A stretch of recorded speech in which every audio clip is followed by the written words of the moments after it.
అందరికీ నా యొక్క శిరస వందనములు. నా సుశ్రుత ఫౌండేషన్ యొక్క ప్రత్యేకమైన ఈ కలమ్మ తల్లి వందనములు తెలియజేస్తూ, అభిమానులారా, నన్ను వీక్షించే యూట్యూబ్ కానీ ఫేస్బుక్ కానీ, అంతేకాకుండా ప్రత్యేకంగా చైతన్య కళా సమైక్య అయిన తొర్రూరు నిర్వహించే ఆ కళా సమైక్య ఆధ్వర్యంలో జరుగు 14వ జాతీయ స్థాయి నాటక రంగంలో ప్రపంచానికి, దేశానికి, రాష్ట్రానికి ఒక కలమ్మ తల్లిని బతికిస్తున్న ఆ చైతన్య కళా సమైక్య వాళ్ళందరికీ నా యొక్క శిరస వందనములు. అంతేకాకుండా తొర్రూరు పట్టణ వాసులు కానీ, రెండో రోజుకు వచ్చిన అతిథులకు మరియు ఆ వేదికను అలంకరించిన వాళ్లకు, వికసించే ప్రేక్షక దేవుళ్లకు, కళాకారులకు, నాటకాలు వేసే ప్రతి ఒక్క అక్కడికి వికసించడానికి వచ్చిన ప్రతి ఒక్కరికి నా యొక్క శిరస వందనం తెలియజేస్తూ, అభిమానులారా, ఈ రోజున డిజిటల్ నెట్టు, గూగుల్ అన్నీ వచ్చినాయి. ఏది వచ్చినా కానీ మనలో నైపుణ్యం అనేది ఎప్పటికీ తగ్గదు. కానీ దాదాపుగా 42-43 సంవత్సరాలు ఈ చైతన్య కళా సమైక్య తొర్రూరు నెలకొల్పబడి వాళ్లకు ఎన్నడి లేని ఒక ఆడంబరంగా కష్టించి శ్రమించి ఈ కళలను బతికించడానికి వాళ్ళ లక్ష్య సాధనంగా తీసుకొస్తున్నందుకు వాళ్ళకు శిరస వందనం తెలియజేస్తూ, ఈ కళలను బతికిద్దాం, మన పురాతనం ఉన్న మన మనసులో ఉన్న నైపుణ్యతను ఈ ప్రపంచానికి చాటితే విధంగా ఉందో అని ఆకాంక్షించుకుంటూ ఆ యొక్క జరిగే ఒక నాటక రంగంలోకి ప్రవేశించడానికి ప్రయత్నం చేద్దాం. చైతన్య కళా సమాఖ్య 14వ జాతీయ స్థాయి రెండవ రోజు అనగా ఈరోజు 2 నాటికలు ప్రదర్శింపబడతాయి.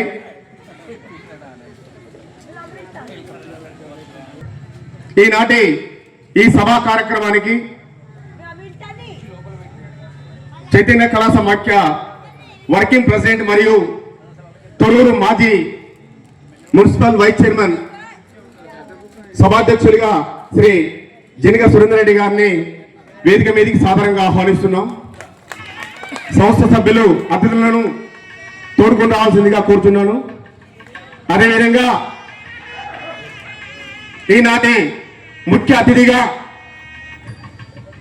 తెలంగాణ తొలి ఉద్యమం వేళ విద్యార్థి నేతగా, మలి ఉద్యమ జరిగే రోజుల్లో ముఖ్య కీలక పోషిస్తూ ఉద్యమ నేతగా పేరుగాంచినటువంటి పెద్దలు, ఈనాటి తెలంగాణ శాసన మండలి సభ్యులు, మన మాజీ ముఖ్యమంత్రి కేసీఆర్ గారికి అత్యంత సన్నిహితులైనటువంటి గౌరవ శ్రీ తక్కెళ్లపల్లి రవీంద్రరావు గారిని వేదిక మీదకి సాధారణంగా ఆహ్వానిస్తూ సభ్యులు వారిని తోడుకొని రావాల్సిందిగా కోరుతున్నాను.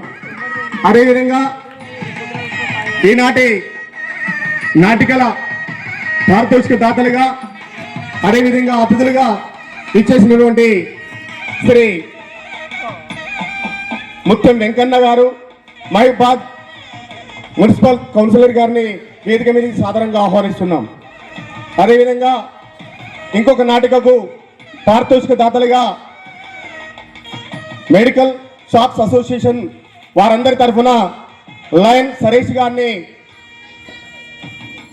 అతిథిగా మరియు పారితోషిక దాతగా వారిని వేదిక మీదకి సాధారణంగా ఆహ్వానిస్తున్నాం. అదేవిధంగా మా సంస్థ మరో ప్రతినిధి మాజీ జెడ్పీటీసీ మంగళపల్లి శ్రీనివాస్ గారిని వేదిక మీదకి సాధారణంగా ఆహ్వానిస్తున్నాం. అదేవిధంగా ఉపాధ్యాయుల సమస్యలపై అనునిత్యం పోరాడుతూ ఉత్తమ ఉపాధ్యాయులుగా పేరుగాంచినటువంటి యూటీఎఫ్ జిల్లా నాయకులు గౌరవ శ్రీ మురళీకృష్ణ సార్ గారిని వేదిక మీదకి సాధారణంగా ఆహ్వానిస్తున్నాం. అదేవిధంగా మన ప్రాంతవాసి మాజీ ఏజీపీ తెలంగాణ జేఏసీ మన తొర్రూరు అంటేనే 100 రోజులు జరిగినటువంటి తెలంగాణ ఉద్యమంలో పేరుగాంచినటువంటి ఉద్యమ చరిత్ర గల తొర్రూరుకు ఆనాటి జేఏసీ చైర్మన్గా ఉన్నటువంటి లాయరు ప్రవీణ్ రాజ్ గారిని వేదిక మీదకి సాధారణంగా ఆనాటి జేఏసీ నేత ఈనాటి లాయర్ గారిని వేదిక మీదకి సాధారణంగా ఆహ్వానిస్తున్నాం. అదేవిధంగా ప్రతి సంవత్సరం లాగే కేవలం ఇద్దరే జంట కవుల్లాగా ప్రతినిత్యం ఈ కార్యక్రమాలను మేమంతా ఎన్నుకున్నా కూడా సంస్థ సభ్యులు 50 మంది ఉంటారు, కానీ పనిచేసేది 5. అందులో ముఖ్య భూమిక పోషించేది ఇద్దరు. వారికి మరి తోడు నీడగా ఉన్నటువంటి ఉమ్మన్నకు ఉమ్మన్నకు అనునిత్యం తోడు నీడగా ఉంటూ ఈ కార్యక్రమాలు సక్సెస్ కావడానికి తోడ్పాటును అందిస్తున్నటువంటి మరి సంస్థ ప్రధాన కార్యదర్శి పినాక పాని గారిని వేదిక మీదకి సాధారణంగా ఆహ్వానిస్తూ, అదేవిధంగా దయచేసి జెడ్పీటీసీ గారు మాజీ రండి సార్, మనల్ని మనం గౌరవించుకోవాలి. ఓకే మైసెల్ఫ్ నేను లేగల ఈనాటి సభా కార్యక్రమ పరిచయకర్తగా అదేవిధంగా సంస్థ కార్యదర్శిగా మీ అందరికీ కొంచెం సుపరిచితున్నే. మరియు ఈ కార్యక్రమంలో మాతో పాటు వందన సమర్పణ కార్యక్రమంలో పాల్పంచుకోవడానికి సోదరుడు మాచర్ల వెంకన్న మైరీ ఫోటో స్టూడియో గారు మరియు రోజు కార్యక్రమాలు అయిపోయేంత వరకు కూడా సహకరిస్తున్నటువంటి ప్రతి సభ్యునికి కూడా స్వాగతం. కళాకారులకు కళాభిమానులకు మరొక్కసారి స్వాగతం తెలియజేస్తూ సభా కార్యక్రమాన్ని నిర్వహించాల్సిందిగా సభాధ్యక్షులు శ్రీ సురేందర్ రెడ్డి గారిని కోరుకుంటున్నాను. జాతీయ స్థాయి తెలుగు నాటకోత్సవాల 2వ రోజులో భాగంగా సభా కార్యక్రమాలకి ఈ కార్యక్రమాల్ని దిగ్విజయం చేయడానికి మమ్మల్ని వెన్నంటి ప్రోత్సహించడానికి విచ్చేసినటువంటి ముఖ్య అతిథులు, ఈ ప్రాంతంలోనే విద్యార్థి దశ నుండి ఉద్యమాలలో పాల్గొని రాజకీయ తెలంగాణ యుద్ధ పేరిగా మోత మోగించి మన ప్రాంతానికి సుపరిచితులు పెద్దన్న ఎమ్మెల్సీ గౌరవనీయులు శ్రీ తక్కలపల్లి రవీంద్రన్నకు, ఈ కార్యక్రమంలో కళాకారుడిగా చిన్ననాటి నుండే నటుడుగా ఉమాన్నకు నాకు పానికి ఈ ప్రాంతంలో ఉండబడేటువంటి కొంతమంది కళాకారులకు పెద్దలందరికీ సుపరిచితులైనటువంటి ఇటీవలనే మైబాద్లో కౌన్సిలర్గా ఎన్నిక కాబట్టేటువంటి సోదరులు ఈ రోజటి నాటిక పారితోషిక దాతగా విచ్చేసిన ముత్యం వెంకన్న గౌడ్ గారికి, మరియు ఈ వేదిక మీద ఉన్నటువంటి మా సోదరులు తెలంగాణ జేఏసీ స్థాపించి ఉద్యమాన్ని ఉర్రూతలొగించినటువంటి సోదరుడు ప్రవీణ్కు, మురళీకృష్ణ గారికి, అన్న ఉమాన్న, తమ్ముడు పానికి, ముందున్నటువంటి సంస్థ ప్రతినిధులైన పెద్దలకు, న్యాయ నిర్ణేతలకు, ప్రేక్షకులకు అందరికీ 2వ రోజు నాటకోత్సవాలకు స్వాగతం పలుకుతూ జ్యోతి ప్రజల కార్యక్రమాన్ని కొనసాగించాల్సిందిగా అతిథులను ఆహ్వానిస్తున్నాం.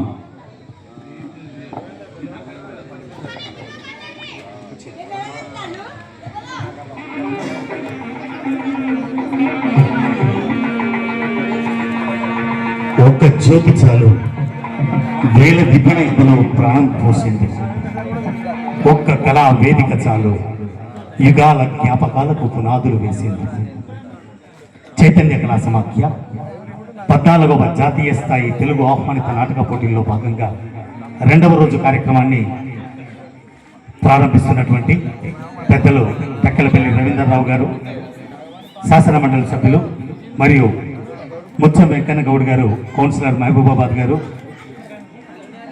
మాజీ AGP JAC convener Shri Praveen Raju గారు, యూటీఎఫ్ జిల్లా అధ్యక్షులు మురళీకృష్ణ గారు తదితరులందరికీ కూడా మా ప్రత్యేకమైన కృతజ్ఞతలు తెలియజేసుకుంటూ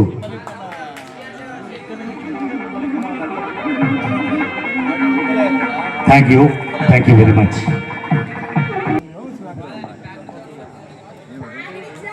చాలా చక్కటి వాతావరణంలో 14వ జాతీయ స్థాయి మాట్లాడాల్సిందిగా సోదరులు ప్రవీణ్ రాజు గారిని ఆహ్వానిస్తున్నాం. ఈనాటి ఈ కార్యక్రమానికి అధ్యక్షత వహిస్తున్నటువంటి అన్నా సురేందర్ అన్న, అదేవిధంగా నేటి ముఖ్య అతిథి రవీంద్రరావు గారు, అలాగే ముత్యం వెంకన్న గారు, కృష్ణన్న గారు, ఉమన్న, వాయన్న, వెంకరెడ్డి, వెంకన్న గారికి మరియు ఈ కార్యక్రమానికి న్యాయ నిర్ణేతలుగా వచ్చినటువంటి పెద్దలకు, ఈ కార్యక్రమాల్ని వీక్షించడానికి వచ్చేటువంటి ఈ తొరూరు ప్రముఖులందరికీ కూడా సాయంకాలపు శుభావందనాలు తెలియజేస్తూ, మరి ఈ రోజున కంప్లీట్గా టీవీల నుంచి సెల్ ఫోన్కు అంకితమైనటువంటి ఈ ప్రజా జీవితాల నుంచి బయటికి తీసుకురావడం కోసం చేస్తున్న ప్రయత్నంగా నేనైతే వీరిని ఈ యొక్క చైతన్య కళా సమాఖ్య నిర్వాహకులను ఆ నిర్ణయం తీసుకున్నట్టుగా నేను భావిస్తూ ఉన్నాను. ఎందుకంటే ఏ నలుగురు కూర్చున్నా కూడా మాట్లాడుకునేటువంటి విషయాలను మర్చిపోయారు. కేవలం సెల్ ఫోన్ చూసుకుంటూ మాత్రమే గడుపుతున్నటువంటి కాలంగా మనం చూస్తూ ఉన్నాం. మరి ఈ మధ్యనే ప్రభుత్వాలు కూడా పిల్లలకు సెల్ ఫోన్ను నిషేధించేటువంటి వైపు కొన్ని రాష్ట్ర ప్రభుత్వాలు వెళ్తూ ఉన్నాయి. మరి మనం కూడా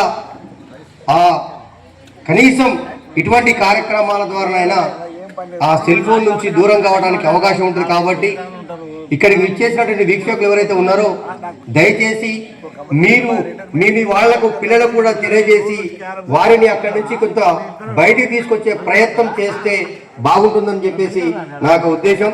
మరి ఆ విధంగా సెల్ ఫోన్ నుంచి బయటికి రావడానికి వీరు చేస్తున్నటువంటి ఈ యొక్క ప్రయత్నానికి కూడా వారిని అభినందించక తప్పదు. మరి ఈ అవకాశం ఇచ్చినటువంటి చైతన్య కళా సమాఖ్య వారికి నా తరఫున కృతజ్ఞత తెలియజేస్తూ నాకు ఈ అవకాశం ఒకసారి సెల్ ఫోన్ విషయంలో మాత్రం ఇక్కడ ఉన్న వారందరూ కూడా ఒక విషయాన్ని మాట్లాడాల్సిందిగా విజ్ఞప్తి చేస్తూ ముగిస్తున్నారు. చక్కటి విషయం చెప్పారు. థ్యాంక్ యూ సోదరా. ఈ కార్యక్రమాన్ని ఉద్దేశించి ఉపాధ్యాయ సంఘాల నాయకులు మురళీకృష్ణ గారిని ఆహ్వానిస్తున్నాం. చైతన్య కళా సమాఖ్య నాటక ఉత్సవాల్లో భాగంగా ఈరోజు కార్యక్రమం అధ్యక్షులు మాజీ వైస్ చైర్మన్ ఈ కళా సమాఖ్య వర్కింగ్ ప్రెసిడెంట్ జింగ సురేందర్ రెడ్డి గారికి, ఈనాటి కార్యక్రమం ముఖ్య అతిథి తెలంగాణ శాసనమండలి సభ్యులు తక్కలపల్లి రవీంద్రరావు గారు, అదేవిధంగా వేదిక మీద ఉన్నటువంటి ముత్యం వెంకన్న గౌడ్ గారు, కౌన్సిలర్ మహబూబాద్ గారు, ఉమ్మన్న గారు, పినకపాణి గారు, జేఏసీ చైర్మన్గా వ్యవహరించినటువంటి అడ్వకేట్ ప్రవీణ్ రాజు గారు, లేఖన వెంకటరెడ్డి గారు, మయూర్ వెంకన్న గారు, వేదిక ముందున్నటువంటి పెద్దలు, ఈ కార్యక్రమానికి ఈ నాటకోత్సవాలకు సంబంధించి ఈ 5 రోజుల పాటు జడ్జీలుగా వ్యవహరిస్తూ వారి ఏజ్ చాలా పెద్దగా ఉన్నప్పటికీ కూడా చాలా ఓపికగా కార్యక్రమాలను చూస్తూ వారు చాలా రోజుల నుంచి చూస్తూ ఉన్నాం, చాలా సంవత్సరాల నుంచి వారు జడ్జీలుగా వ్యవహరిస్తూ ఉన్న వారికి నమస్కారాలు తెలియజేస్తూ, వాస్తవానికి నాటక పోటీలకు సంబంధించి చూసినప్పుడు నాటకాలు అనేటి మనసుకు అతుక్కొని ఈ మానవాళిలో ఉన్నటువంటి అనేక అంశాలను కూడా సమాజంలో ఒక చైతన్యాన్ని తీసుకురావడానికి దోహదపడతాయి. గతంలో ఈ సినిమాలు, సోషల్ మీడియా, ఇతరత్ర ఏవి లేనటువంటి సందర్భాలలో కార్యక్రమాన్ని అంటే ఈ సమాజంలో జరుగుతూ ఉన్నటువంటి అనేక అంశాలను నాటక రూపాలలో ఈ సమాజానికి తెలియజేసి ప్రతి కుటుంబంలో కూడా మార్పులు రావడానికి, ఒక మంచి పరిణామాలు తీసుకురావడానికి నాటకాలు ఉపయోగపడేటివి. రాను రాను తెరమరుగైపోతూ ఉన్నటువంటి ఈ నేపథ్యంలో అనేక ఒడిదొడుకులకు కూడా ఓర్చుకొని ఈ ప్రాంతంలో అంటే మనం చూస్తూ ఉన్నాం, తొర్రూరు, వర్ధనపేట ప్రాంతాలలో మొత్తంగా ఆంధ్ర ప్రాంతాలలో ఈ నాటక పోటీలు ఎక్కువగా కనిపిస్తాయి. కానీ తెలంగాణ ప్రాంతాలలో అక్కడక్కడ కనిపిస్తాయి. ఆ కనిపించేటువంటి వాటిలలో ఈ తొర్రూరు ప్రాంతంలో అనేక సంవత్సరాల నుండి కూడా ఈ కార్యక్రమాలు నిర్వహిస్తూ ఉన్నారు. అయినప్పటికీ కూడా ఇక ముందు కూడా ఈ ప్రాంతంలో ఉన్నటువంటి ఈ ప్రజలకు సంబంధించినటువంటి భవిష్యత్తు తరాలకు కొంత మార్పు వచ్చే విధంగా ఇందాక మిత్రులు ప్రవీణ్ రాజు గారు చెప్పినట్టుగా ఈ సోషల్ మీడియా ప్రభావం వచ్చిన తర్వాత సోషల్ మీడియాలో వచ్చేటువంటి ప్రతి అంశాన్ని కూడా ఈరోజు సెల్ ఫోన్లో చూస్తూ టైంపాస్ చేస్తూ ఉన్నారే తప్ప అది ఉపయోగపడేటువంటి రీతిలో ఎవరు కూడా ఉపయోగించుకునేటువంటి పరిస్థితి లేదు. ఒక గంట సేపు వీడికి వచ్చి కూర్చొని ఇక్కడ నాటకం నేను ఒక 2-3 సార్లు వచ్చి చూశాను. నిజంగా చాలా మనసుకి అతుక్కునే విధంగా వారు కంటిన్యూగా మన సినిమాలు చూస్తే సినిమాలలో ఎన్నో టేకులు చేసి వారు ఆ క్యారెక్టర్ను, ఆ పాత్రను పోషిస్తారు. కానీ ఇక్కడ కంటిన్యూగా 1.5 అవర్ ఆ కార్యక్రమాన్ని కొనసాగిస్తూ ఆ పాత్రను పోషిస్తూ నిజంగా నిజ జీవితంలో మనం చేసేటువంటి అవన్నీ కూడా చూపిస్తూ ఉంటారు. అటు వారికి మనస్ఫూర్తిగా నేను ధన్యవాదాలు తెలియజేస్తా ఉన్నాను. ఇలాంటివి ప్రజలు తప్పనిసరిగా అందిపుచ్చుకొని ఈ కార్యక్రమాన్ని చూసి వారిని ప్రోత్సహించినట్టయితే భవిష్యత్తులో ఇంకా ఈ సమాజంలో జరుగుతూ ఉన్నటువంటి అనేక అంశాలను కూడా తీసుకొచ్చేటువంటి అవకాశం ఉంటుంది. కాబట్టి ముందుగా చైతన్య కళా సమైక్యకు ఈ కార్యక్రమాన్ని నిర్వహిస్తూ ఉన్నందుకు నిర్వాహకులందరికీ కూడా మనస్ఫూర్తిగా ధన్యవాదాలు తెలియజేస్తూ నాకు ఈ అవకాశం ఇచ్చినందుకు ధన్యవాదాలు. Thank you sir. స్క్రోలింగ్ చేయడం కంటే రియల్ జీవితాన్ని మెరుగుపరచుకోండి అనేటువంటి నినాదాన్ని ఇచ్చిన మీకు ధన్యవాదాలు సార్. ఈ కార్యక్రమాన్ని ఉద్దేశించి నేటి మన పారితోషిక దాత ముత్య వెంకన్న గారిని మాట్లాడాల్సిందిగా, కళాకారులు వాళ్ళు నాటికలు వేసి వేసి నిజ జీవితంలో ఈ స్థాయికి వచ్చారు, వారిని మాట్లాడిపిద్దాం. సభకు నమస్కారం. చైతన్య కళా సమాఖ్య తొర్రూరు కమిటీకి మరియు కమిటీ అధ్యక్షత వహిస్తున్నటువంటి అన్న సురేందరన్న గారికి మరియు నా చిన్నప్పటి నుంచి సుపరిచితులు అన్న ఉమన్న గారికి, నా క్లాస్మేట్ అయినటువంటి పినాక పాణి గారికి, మా ప్రవీణ్ రాజు గారికి మరియు మురుగన్ సావన్ గారికి, లింగారెడ్డి గారికి, మయూర్ వెంకన్న గారికి, ఈనాటి ఈ యొక్క నాటక పోటీలకు ముఖ్య అతిథిగా వచ్చేసినటువంటి తొలిదశ మలిదశ ఉద్యమకారుడు, డేరింగ్ అండ్ డైనమిక్ లీడర్, మన తెలంగాణ శాసన మండలి సభ్యులు శ్రీ తక్కెళ్ళపల్లి రవీంద్రరావు గారు, వారికి ప్రత్యేకంగా కృతజ్ఞతలు. ఈ వేదిక మీద నుంచి నాకు అవకాశం రాలేదు. నేను ఈ మున్సిపల్ కౌన్సిల్ కావడానికి నన్ను టెంప్ట్ చేసి మళ్ళీ నేను 20 ఏళ్ళ కింద వదిలిపెట్టిన 20 ఏళ్ళ కింద ఎంపిడిస్తుంటే మళ్ళీ నన్ను టెంప్ట్ చేసి నువ్వు ఎందుకే ఎన్ని రోజులు కుర్చీలు వేస్తూ నువ్వు కూర్చోవాల్సిన ఎప్పుడు కూర్చుంటావని అదే నేను మైండ్లో పెట్టుకొని మళ్ళీ మొన్న యాక్చువల్గా సార్ నాకు బీసీఐ చైర్మన్ కూడా నువ్వే అని చెప్పడం జరిగింది. దురదృష్టవశాత్తు అది ఎస్టీ కావడం వల్ల కౌన్సిలర్గా పోటీ చేసి కౌన్సిలర్గా గెలిచాను మొన్న రీసెంట్గా. మీ అందరికీ వచ్చినటువంటి ప్రేక్షకులకు, ఇక్కడికి నాటకాలు వేయడానికి వచ్చినటువంటి అందరికీ కూడా పేరు పేరున వారందరికీ కూడా పాదాభివందనాలు చేసుకుంటూ, నేను 1986లో మా అత్తగారు మాట్లాడు, మా అమ్మగారు మాట్లాడు, ఇక్కడ నేను ఆ రోజుల్లో 10th నేనే స్వయంగా దేవుడు అనే నాటికను నేనే డైరెక్టరు, నేనే హీరో, ఇదే పినాకపాని వీళ్ళంతా టీం కలిసి ఒక నాటిక వేయడం జరిగింది. అప్పుడు 4 జిల్లాల స్థాయి పోటీలు పెదమపారంలో 4 జిల్లాల మొట్టమొదటి ఫస్ట్ షీల్డ్ మాకే వచ్చింది, ఉత్తమ నటుడు మాకే వచ్చింది. నేను దగ్గర ఒక 20 నాటకాలు వేసాను. నేను 4th క్లాస్ నుంచే నాటకాలు, మా ఉక్కంపల్లి సొంత ఊరు, నేను 4th క్లాస్ నుంచే పద్మవ్యూహం అనే నాటక ద్వారా స్టార్ట్ అయింది నా జీవితం. ఉష్కాకి చాలా నాటకాలు వేసి రాజకీయంగా ఈ విధంగా నా ప్రస్థానం సాగింది. కాబట్టి నా అత్తగారు మాట్లాడి మా చెల్లెలు ఇచ్చింది కూడా ఇక్కడ వెంకటాపురమే. ఈడ ఒక 10-15 గ్రామాలతోని నాకు సత్సంబంధాలు ఉన్నాయి. మా జేపీడీసీ మావాడు ఎక్కడున్నాడు సీనన్న, పైకి రా అంటే ఎందుకో సిగ్గుపడతాడు. మా జనార్దన కూడా నాకు చాలా దగ్గర, సురేంద్ర అన్న కానీ జనార్దన అన్న కానీ.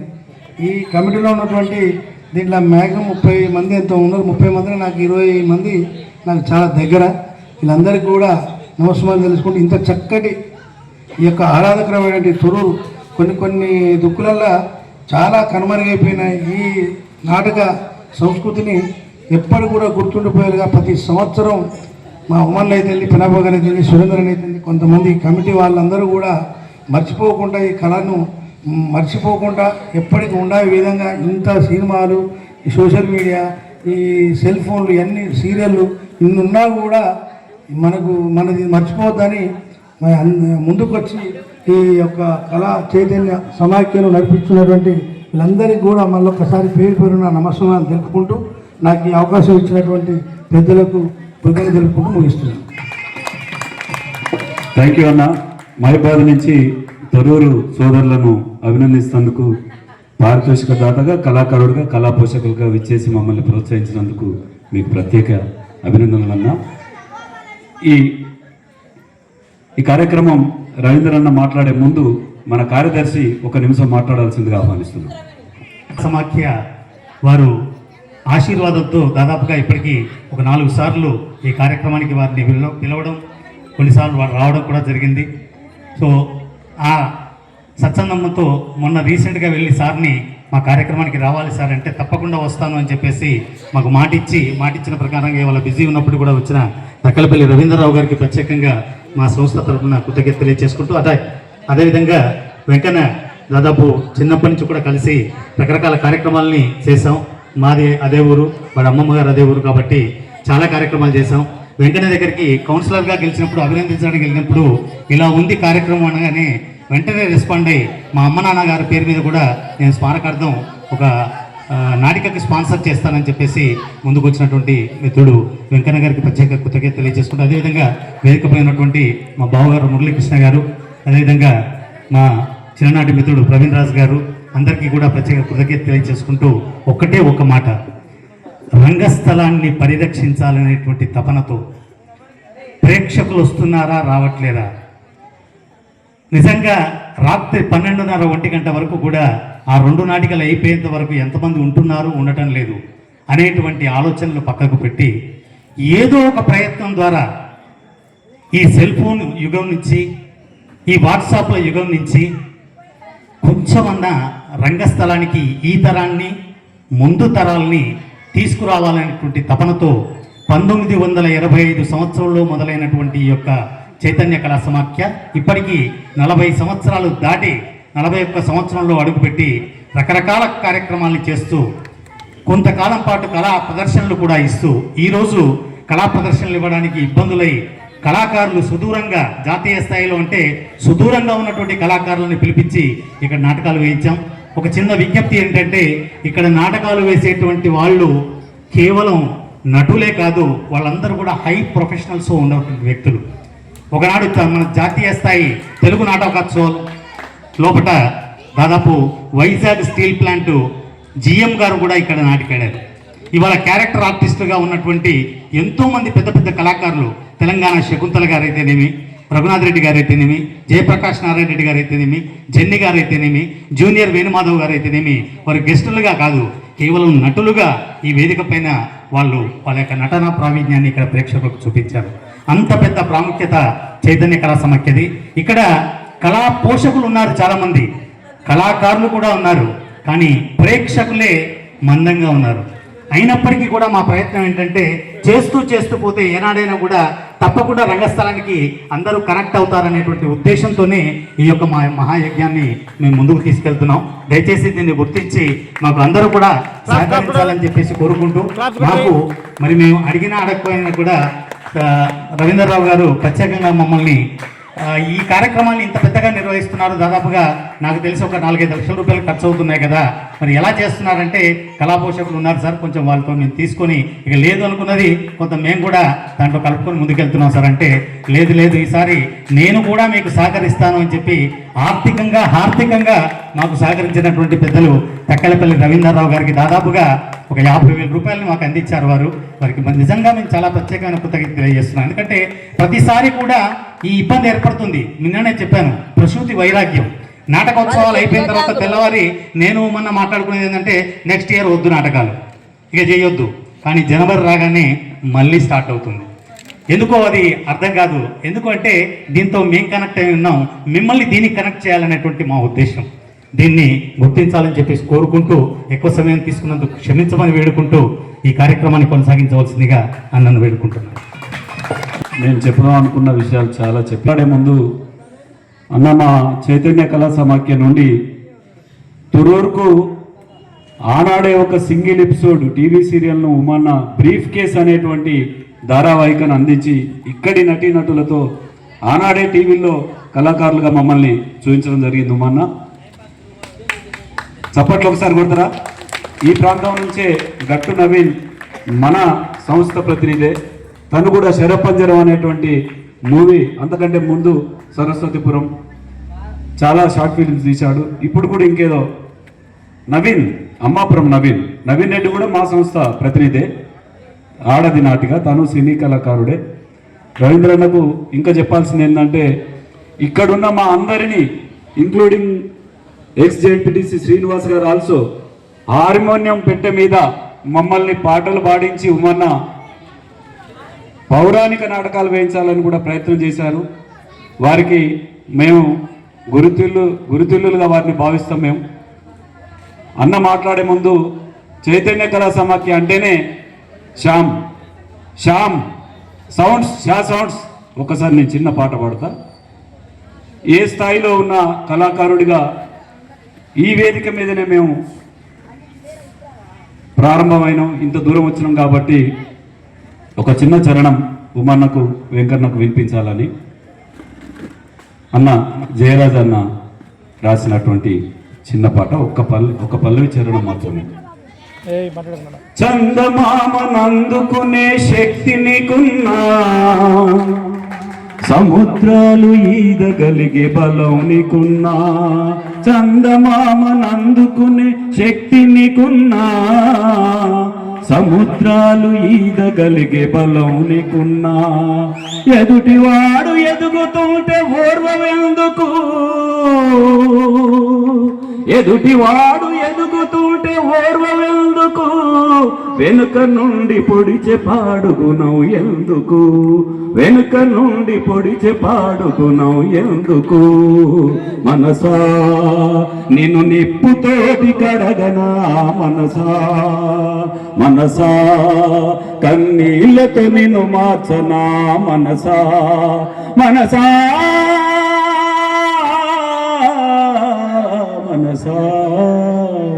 థ్యాంక్ యూ అనండాల్ అన్న. రవీందర్ అన్న ఈ ఉద్దేశాన్ని, ఈ కార్యక్రమాన్ని ఉద్దేశించి మాట్లాడాల్సిందిగా ఆహ్వానిస్తున్నాం. చైతన్య కళా సమాఖ్య 14వ జాతీయ తెలుగు ఆహ్వానిత నాటిక పోటీల కార్యక్రమం సందర్భంగా అధ్యక్షత వహించిన మిత్రులు శ్రీ సురేందర్ రెడ్డి గారు ఇప్పుడే బ్రహ్మాండమైన పాటని ఇంత మంచిగా పాడతాడని నాకు కూడా తెలీదు, మొదటిసారి. తర్వాత నా చిన్ననాటి మిత్రుడు సుదీర్ఘకాలం కళా పోషణ కోసం కళామ తల్లి సేవలో గత 40 సంవత్సరాలుగా అకుంఠిత దీక్షతోటి మరి అల్పెరగని ప్రయాణం చేస్తున్న మిత్రుడు ఉమ గారు, ప్రవీణ్ రాజ్ గారు, అలాగే ఈ చైతన్య సమాఖ్యకి ప్రధాన కార్యదర్శి పాని గారు, నాకు అత్యంత దగ్గర మిత్రుడు ముత్య వెంకన్న గారు, ఉపాధ్యాయ నాయకులు మురళీకృష్ణ గారు, మిత్రులు వెంకటరెడ్డి గారు, వెంకన్న గారు, ఈ కార్యక్రమానికి విచ్చేసిన ఈ కార్యక్రమ నాటక పోటీలకి న్యాయమూర్తులు, ఇతర కళాకారులందరికీ నేను నమస్కారాలు తెలియజేస్తున్నాను. ఈ సుదీర్ఘ ప్రయాణంలో చైతన్య కళా సమైక్య 40 సంవత్సరాల ప్రయాణంలో ఇంతకుముందు సురేందర్ రెడ్డి గారు చెప్తున్నారు. ఉమ్మ గారు, సురేందర్ రెడ్డి గారు, పెద్ది వెంకటనారాయణ గారు, మా బంధువు లక్ష్మణరావు గారు, వీరందరూ నలుగురితో పాటు చాలామంది ఈ యొక్క కళామ తల్లిని బతికించడం కోసం తమకు తాముగా ఎంతగా శ్రమిస్తున్నారు అనేది మనం చూస్తూనే ఉన్నాం, వింటూనే ఉన్నాం. నేను రెండోసారి దీనికి హాజరు కావడం, మొన్న చాలా విషయాలు మాట్లాడుకున్నాం. నాకు ఈ ఆహ్వాన పత్రిక ఇవ్వడానికి వచ్చినప్పుడు చాలా జోకులు వేసుకున్నాం. నేను కొన్ని విషయాలు కూడా చెప్పిన నేను వారికి. అయితే నాకు కూడా నేను ఇట్లా యాక్టర్ని కాదు, 1-2 స్కూల్లో చేసిన కానీ నేను కళామ తల్లిగా పాత్ర వహించినోని కాదు, కానీ అపారమైనటువంటి ఎఫెక్షన్ అనుబంధం కలిగిన వాడిని. 70-72 ప్రాంతం బాగా కరువు దేశంలో, మన ప్రాంతాల్లో కూడా చాలా కరువు ఉండేది. ఆంధ్ర ప్రాంతం నుంచి ఈ డ్రామా కంపెనీలు డ్రామా వేసే వాళ్ళు ఊర్లలోకి వచ్చే ఇక ఏదో డ్రామా కంపెనీ సురభి కాదు కానీ విజయవాడ వాళ్ళు వచ్చేది, వాళ్ళు కొన్ని డ్రామాలు వేసేది, కొన్ని పాటలు వేసేది, దానికి టికెట్లు పెట్టేది. గ్రామాల్లో విపరీతమైన కాంపిటీషన్, అసలే చాలా కరువు. ఆ సమయంలో పైసల ట్రాన్సాక్షన్ తక్కువ ఉండేది. ఒడ్లు ధాన్యం తీసుకుపోయి ఇచ్చి అది టికెట్ అన్నట్టు, టికెట్ కొనుక్కొని పోయేది. మా మదర్ తోటి పెద్ద పంచాయతీ, 80% మీ డ్రామా చూడాలి, పెద్ద లొల్లి యాగి చేస్తే ఆ సోలేడో ఏమో గిని ఓట్లు ఇస్తే ఆ ఓట్లు కండువల మూట కట్టుకొని పోయి వాడికి పోస్తే వాళ్ళు లోపలికి వెళ్ళేసేది. ఆ కింద కూర్చొని ఊళ్ళే డ్రామా చూస్తుంటే వాళ్ళు రంగు పూసుకొని యాక్షన్ చేస్తా అంటే ఎంత అద్భుతం అంటే ఆ రోజుల్లో అది ఈ మైండ్లో ఫిక్స్ అయితే అది ఎంత ప్రభావం చూపించిందంటే దీని తర్వాత 77, 78 తర్వాత 79, 80, 82, 80 వరకు ఆ ప్రాంతంలో చాలా ప్రాంతాలలో గ్రామాలలో స్పోర్ట్స్ జరిగేది, ఆటల పోటీ టోర్నమెంట్స్ జరిగేది. ఈ టోర్నమెంట్లలో ఈ నాటకాల ప్రదర్శన ఉండేది, అదే రకంగా జానపద పాటలు ఉండేది. ఈ రాత్రిపూట పొద్దుస్తమానం బ్యాడ్మింటనో కబడ్డీ ఇవన్నీ వాలీబాల్ టోర్నమెంట్లు అయ్యేది. రాత్రిపూట మాత్రం ఇది జరిగేది. దీనికోసం మేము ఏ ఊళ్ళో ఎంత దూరం ఉన్నా అది 10 కిలోమీటర్ల, 20 కిలోమీటర్ల, 30 కిలోమీటర్ల నడిచిపోయి ఆ డ్రామా చూసేది. అంత ప్రేక్షక ఆదరణ ఉండేది. అప్పుడు సినిమాలు చూడడం అనేది చాలా గగనం ఎక్కడో ఉండేది. ఆ సినిమాలు మధ్యతరగతి పేద కుటుంబాలకి అల్లంత దూరాన్ని ఉండేవి. వినోదం అంటే ఇదే. తర్వాత నాకున్న అనుభవంలో ఏంటంటే మా ఊరోళ్ళు అందరు కలిసి ఈ చాకలోళ్ళు మంగళోళ్ళు వీళ్ళు కొంతమంది అందరు కలిసి కూర్చొని భాగవతం వేసేది, పౌరాణిక పాత్రలు. వాళ్ళు మంచిగా వెనకపోయి వేషం వేసుకొని రాముడు వేషం, భీముడు వేషం, దుర్యోధన వేషం వేసుకొని మధ్య పోయి బీడిగా ఆగేది, మధ్య సారదాగా వచ్చి మళ్ళీ ధూమ్తా వేగలేదు. అయితే వాళ్ళని మేము ఊళ్ళో అంత పనులు చేసుకుంటోళ్ళు కదా, అంత పొలా పనులు ఆ పనులు చేసుకుంటోళ్ళు. వాళ్ళు వేషాలు వేసి కిరీటాలు పెట్టి రంగులు పూస్తే అరే వీడేనా అని ఆశ్చర్యపోయే పద్ధతులు వాళ్ళు అప్పుడు తెల్లవార్లు ప్రాక్టీస్ చేసేది. ఏది వాళ్ళే డోళ్ళు కొట్టుకునేది, వాళ్ళే సంగీతం వాయించుకునేది, వాళ్ళే పద్యాలు పాడేది.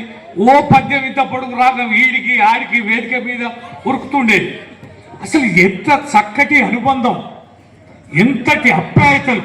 మన వాళ్ళని వేదిక మీద చూసుకొని ఆ పాత్రలను చూసుకొని వాళ్ళ పాండిత్యాన్ని చూసుకొని వాళ్ళ కళా ప్రదర్శన చూసుకొని ఒక చదువురాని మోతుబరులు, కష్టపడే పేదలు అంత పెద్ద సుదీర్ఘమైన పద్యాలు చదివి వేషాలు వేసి దానికి తగినట్టుగా వాళ్ళు ఆ నృత్యం చేయడం అనేది ఒక అద్భుతమైన ప్రజా జీవితంలో ఒక మంచి బంధాలని నిలిపినటువంటి ఈ కళమ్మ తల్లి, ఈ వేదిక, ఇలాంటి పెద్ద మనుషులు పెద్దవాళ్ళు చాలామంది సుదీర్ఘ కాలం దీంట్లో పునీతులైన వారు.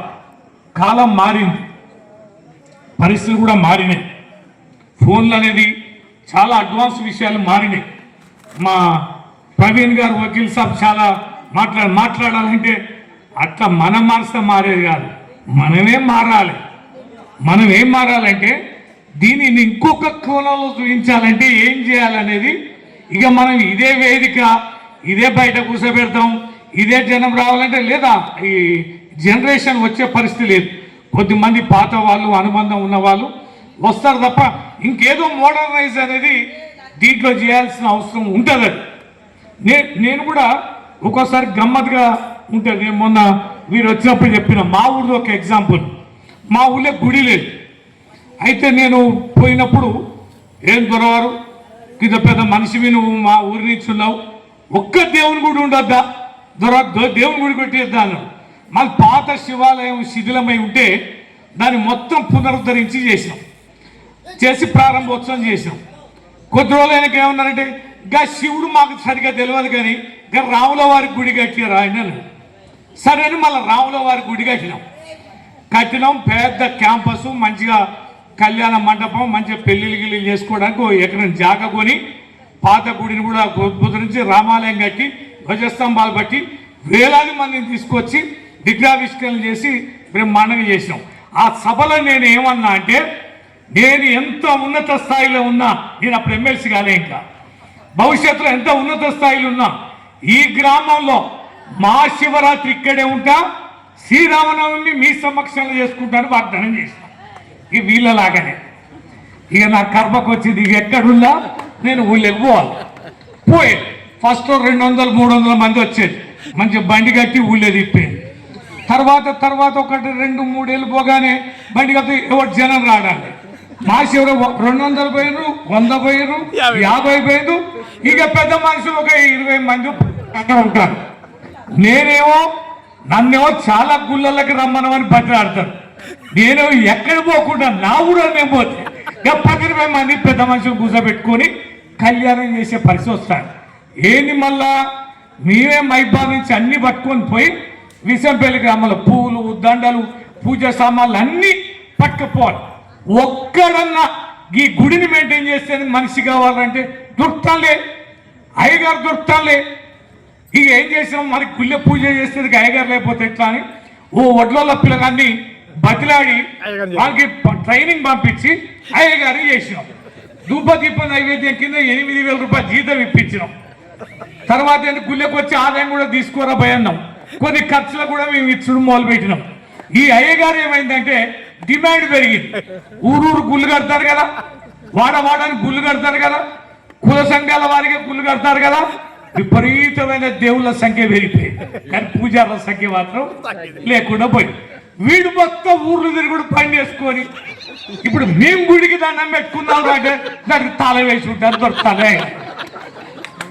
యాడికి పోయింది, 1 కోటి రూపాయలు పెట్టి నేను గుళ్ళు కడితే దండం పెట్టే మనిషి రాగాలే, ఉద్యోగులు పూజిద్దామంటే అయ్యగారు దొరుకుతాను. ఇక నా పరిస్థితి ఏం కావాలి? ఇక నేను అన్నా, అదే నేను ఒక్క గుడి కట్టించే లేదు గిద్ద కోసం పడుతున్నా. ఆ గుడి దేవుణ్ణి ఎంత గౌరవంగా నిలపాలని మీరు ఇంతకాలం ఎట్లా నడుపుతారా ఆయన?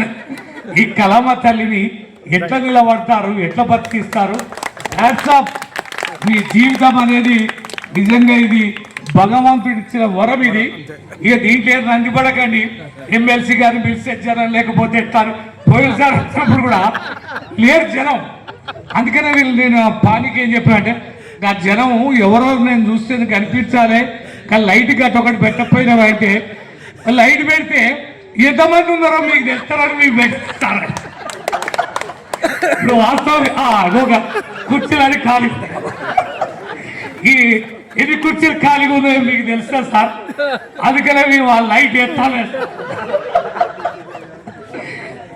పాపం ఇన్ని లక్షలు ఖర్చు పెట్టి ఇంతమంది పోషకులు ఉన్నా కూడా ఇవాళ సమస్య ఏంటంటే ఖచ్చితంగా ఆడియన్స్ సమస్య అనేది ఉంది. దీన్ని మనం ఇప్పుడు టీవీలు, సీరియల్ ఉంటాయి, చాలా మంది దానికి అలవాటు పడిపోయింది. మరి అది కూడా సేమ్ ఇదే టైమింగ్స్లో ఉంటాయి. ఇక పని చేసుకున్న వాళ్ళు వీళ్ళు టైంకి వచ్చి పోతుంటారు కదా. ఈ సాయంత్రం పూట వచ్చి ఇంత సేపు కూర్చోవాలనంటే ఈ కల్చర్ అనేది మారిపోయింది. ఇంకా ఈ మాత్రం మీకు వస్తున్నారు. ఇది మీరు ఇంతకాలం తొర్రూరులో అకుంఠిత దీక్షతోటి మనసు పెట్టే ఈ కార్యక్రమాలకి కొంతమంది అలవాటు పడిపోయింది కాబట్టి మీకు శాశ్వత పోషకులు ఎట్లున్నారో, శాశ్వతంగా మీ క్లబ్ దీన్ని నడపడం, సమైక్య నడపడానికి ఎట్లున్నారో మీకు శాశ్వత ప్రేక్షకులు కూడా కొందరు ఉన్నారు. ఎట్లయినా అభినందనీయం. నాకు కూడా చాలా కసి ఉండే ఏది ఈ చిన్న తొర్రూరులే ఇంతకన్నా నడుపుతా అంటే ఇంత పెద్ద మహబూబాబాద్ లో నడపడం ఎందుకని నాకు కూడా వీరావేశం వచ్చింది. వీరావేశం వచ్చి నాకు విజ్ఞాన భారతి విద్యా సంస్థలు కదా, విజ్ఞాన భారతి కళా సమితి అని పెట్టి రాష్ట్ర వ్యాప్తంగా జానపద కళాకారులకి ఆ కార్యక్రమం అని కొన్ని లక్షలు ఖర్చు పెట్టి నేను నిర్వహిస్తే నా అనుభవాలు చెప్పిన వీరికి, నా అనుభవాలు చెప్పి ఇంకా జీవితంలో ఇట్లాంటి పని చేద్దని ఒకటే కార్యక్రమం దాంతో కథం అయిపోయింది. అయితే నేను అప్పుడు వీరికి చెప్పిన, పోషకులు కొల్లలుగా ఉన్నారు, సంపాదించే వారు ఉన్నారు, హృదయం కలిగిన వారు ఉన్నారు, కానీ ఈ తల్లిని మనసు పెట్టి కాపాడగలిగే శక్తివంతుల కొరత అనేది ఉంది. అది మీ తొర్రూరుకు దక్కిండ్రు, మా మైబాద్లో లేరు. కళామ తల్లిని మనస్ఫూర్తిగా నెత్తికెత్తుకునే ఇలాంటి వేదిక మీద ఉన్న కళామ తల్లిని గౌరవించి జీవించిన వారు లేకపోవడంతో మా మైబాలో నా నాటకాలు తెలియదు, భాగవతాలు తెలియదు, డ్రామాలు తెలియదు, ఏ రకమైన కల్చరల్ లిటరల్ యాక్టివిటీస్ అనేది కూడా లేదు. జిల్లా కేంద్రమైన ఇలాంటి బిడ్డలు అక్కడ ఉంటే చేస్తామని అన్నారు. అంటే నేను మీరు అన్నారు మరి మేమే అక్కడికి వస్తాం సార్ అంటే, ఇక వాళ్ళు నాటికేసిపోయిన వాళ్ళ లాగానే మీరు ఉంటారు, మీ ఇల్లు ఇడ కాదు, మీరు తొర్రూరు. అందుకనే మీరు వాళ్ళకి నేర్పేసరికి నీ వయసు కూడా భయపడిపోతుంది. కనుక ఇదంతా ఎందుకులే కానీ ఇక మీ తొర్రూరులో బతికించుకోవడానికి ప్రయత్నం చేద్దామని అన్నాం. అందుకనే హైదరాబాద్లో సాయంత్రం 5:30 ఇక మా ఎమ్మెల్యేలు ఎమ్మెల్సీలకు ట్రైనింగ్ ప్రోగ్రాం ఉండే, దాంట్లో ఉన్న మాట ఇచ్చిన రావాలి. నాలాంటి వాడు వచ్చి పాల్గొంటేనే వీరి శ్రమకి, వీరి కష్టానికి, వీరి త్యాగానికి, వీరు చేస్తున్న సేవకి సత్ఫలితాన్ని ఇచ్చినట్టుంటది, ఒక రకమైన సంఘీభావం తెలిపినట్టుంటది, ప్రోత్సాహాన్ని ఇచ్చినట్టుంటుందని నేనే చెప్పిన. వారు పాని గారు ఏదో నేను డబ్బులు చాలా చిన్న నేనే అడిగిన, పాపం వాళ్ళు అడగరే. ఇంత అద్భుతమైన దీన్ని చూస్తే కళ్ళు చెమర్స్తాయి. ఇన్విటేషన్ ఇట్లా పుస్తకాల్లాగా కొట్టి ఇంత గొప్ప ఈ ఆహ్వాన పత్రిక అనేది ఎంత పెద్ద కోట్లు పెట్టి నిర్వహించిన వాళ్ళు కూడా కొట్టంగా నేను చూడలే. ఈ ఇన్విటేషన్ కొట్టంగా చూడలే. ఇది మీ ప్యాషన్, ఇది మీ కమిట్మెంట్, ఇది మీ జీవితం. దీంట్లో మీరు తన్మయత్వం చూసుకుంటారు. నాకే కళ్ళు చెమర్చినాయి. ఇట్లాంటి పుస్తకాన్ని మీరు ఎలా ఇన్విటేషన్ మామూలుగా ఒక కార్డు కొడితే సరిపోద్ది. ఎవరైనా ఒక్క పేజీ 2 పేజీలతో వెనక ముందు కార్డు కొడతారు, కానీ పుస్తకం కొట్టి మా ఫోటోలకు ఇంత అందంగా ఉన్నాయని మీరే చూసుకునే పద్ధతుల్లో మీరు ఆహ్వాన పత్రిక ముద్రించిందంటేనే దట్ ఈస్ యువర్ కమిట్మెంట్ అని ఈ సందర్భంగా మనం చేస్తూ నన్ను ఆహ్వానించి మీ కార్యక్రమంలో భాగస్వామ్యం చేసినందుకు మరోసారి కృతజ్ఞత తెలియజేస్తూ తొర్రూరు పట్టణ కళమ తల్లిని ఆశీర్వదించడానికి విచ్చేసిన ప్రతి ఒక్కరికి పేరు పేరున నేను నమస్కారాలు తెలియజేస్తూ సెలవు తీసుకుంటాను. థ్యాంక్ యూ అన్నగారు. మమ్మల్ని ఉత్తేజపరిచినందుకు. మంచి నాటికలు ప్రేక్షకులే మిస్ అవుతున్నారు, కానీ మంచి నాటికలు వస్తున్నాయి. ఈ కార్యక్రమం మిగతా కార్యక్రమాన్ని పాని అతిథుల సత్కారాన్ని కొనసాగించాల్సిందిగా ఆహ్వానిస్తుంది. చక్కటి కార్యక్రమాల్ని మాకు చూపించుకునే అవకాశం మాకు దక్కింది. చూసేటువంటి వ్యక్తులు కూడా ఉన్నారు కాబట్టి ఈ కార్యక్రమాల్ని మేము చేస్తున్నాం. దయచేసి దాన్ని చేస్తూ ఒక్కసారి మా యొక్క చిరు సత్కారాన్ని అందుకోవాల్సిందిగా తక్కలపల్లి రవీంద్రరావు గారిని, ఎమ్మెల్సీ గారిని కూర్చోవలసిందిగా కోరుతూ ప్లీజ్ సార్.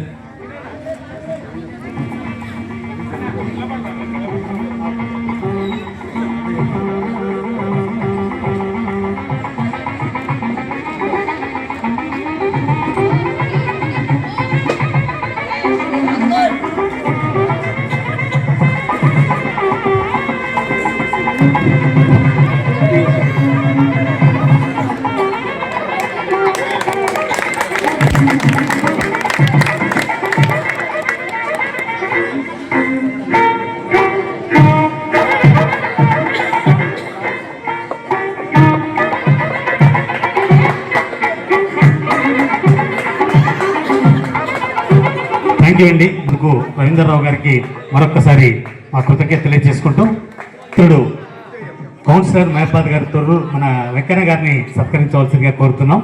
దయచేసి సార్ని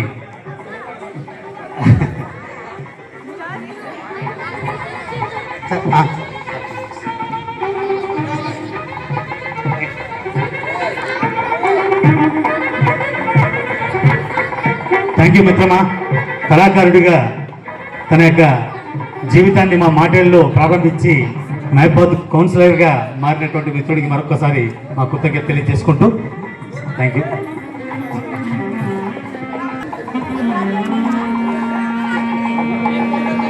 ప్రదర్శింపబడుతుంది. దయచేసి కళాకారులందరూ కూడా సిద్ధంగా ఉండాల్సిందిగా మనవి.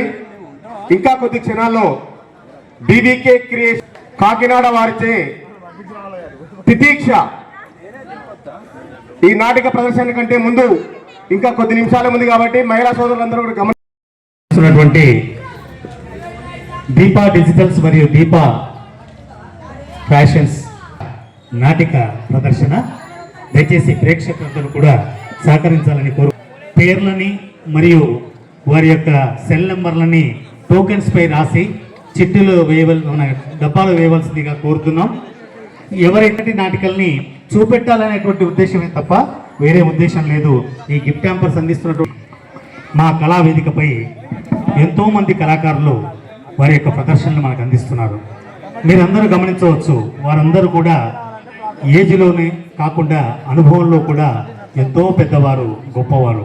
అలాంటి వారు మన వేదికపైకి వచ్చి కళా ప్రదర్శనలు ఇస్తున్నారంటే మనకందరికీ కూడా చాలా గర్వకారణం. మన తొర్రూరుకి ఒక మంచి పేరు వచ్చేటువంటి నాటిక పోటీల్లో భాగంగా 2వ రోజు కార్యక్రమాల్ని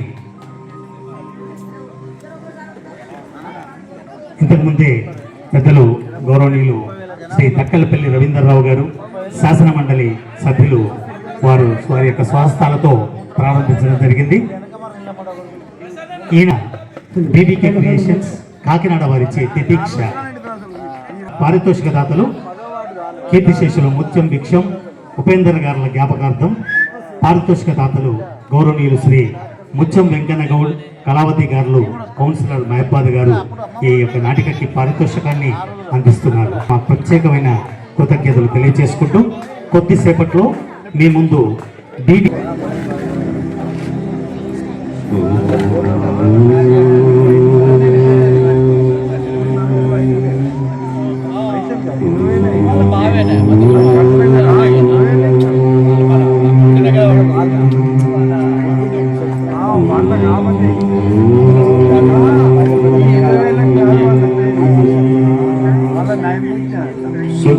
శుక్లాంబరధరం విష్ణుం శశివర్ణం చతుర్భుజం ప్రసన్నవదనం ధ్యాయేత్ సర్వవిఘ్నోపశాంతయే అగజా ఆనన పద్మార్కం గజానన మహర్నిశం అనేకదంతం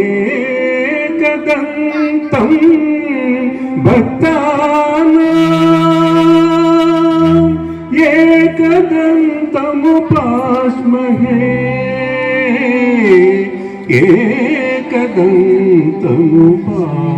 శ్రేయస్సు కోసం తమ వంతు బాధ్యత నిర్వహిస్తున్న చైతన్య కళా సమైక్య తొర్రూరు వారికి నమస్సుమాంఛలు. రేపటి ఉదయం కోసం రాత్రి పడే ప్రసవ వేదనయే మా ఈనాటి కళారూపం. రంగస్థల కళా సేవా సైనికులకు ఈ నాటికను అంకితమిస్తూ నాటికను ప్రారంభిస్తున్నాం.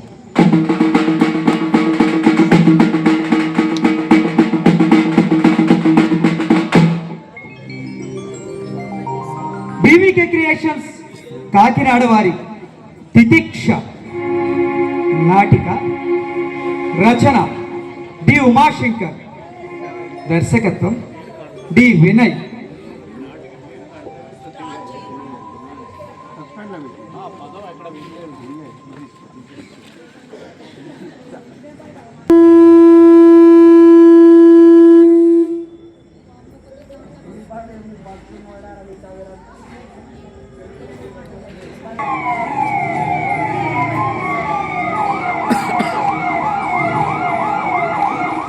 కార్గిల్ యుద్ధ సైనికుడు శ్రీకృష్ణ గారి భార్య తన కన్న కొడుకునే చంపేసింది. ఈ విషయంపై మన యూటీవీ ప్రతినిధిని అడిగి వివరాలు తెలుసుకుందాం. హలో శేఖర్.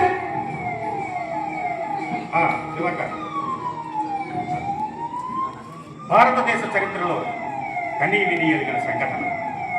స్త్రీని పవిత్రంగా పూజించే మన దేశంలో ఒక స్త్రీ తన కన్న కొడుకుని అతి కిరాతకంగా చంపేసింది. ఆ దివాకర్ ఇక్కడ అంతా గందరగోళంగా ఉంది. పోలీసులు ఎవరైనా లోపలికి అలౌ చేయడం లేదు. ఇప్పుడే ఎస్ఐ గారితో మాట్లాడారు. కోర్టు ద్వారా సుమోచ చట్టం ద్వారా ఆమెను రిమాండ్ తీసుకుంటామని చెప్పారు. దివాకర్ ఆమెతో మాట్లాడే ప్రయత్నం చేస్తాం. మేడం చెప్పండి. కార్గిల్ యుద్ధంలో వీరోచిత పోరాటం చేసి వీరమరణం పొందిన శ్రీకృష్ణ గారి భార్య, ఒక దేశభక్తుని భార్య అయ్యింది అన్న కొడుకుని చంపుకున్నారు కదా. ఈ నేరం మీరే చేశారా, లేక ఎవరినైనా తప్పించడానికి ఈ నేరాలు మేమే తెలుసుకుంటున్నారా? చెప్పండి ప్లీజ్. నవమాసాలు మోసి కని పాలిచ్చి పెంచి పెద్ద చేసి ఇంజనీరింగ్ చదివించిన నా కొడుకు వివేక్ నా చేతులతో నేనే చెప్పాను.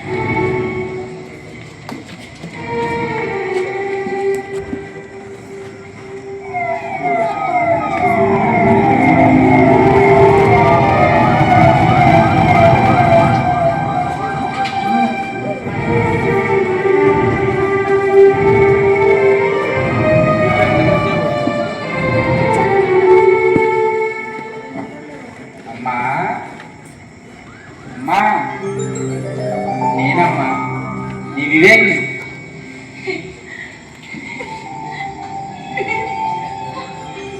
ఎవడైనా పోతే నాకేంటి?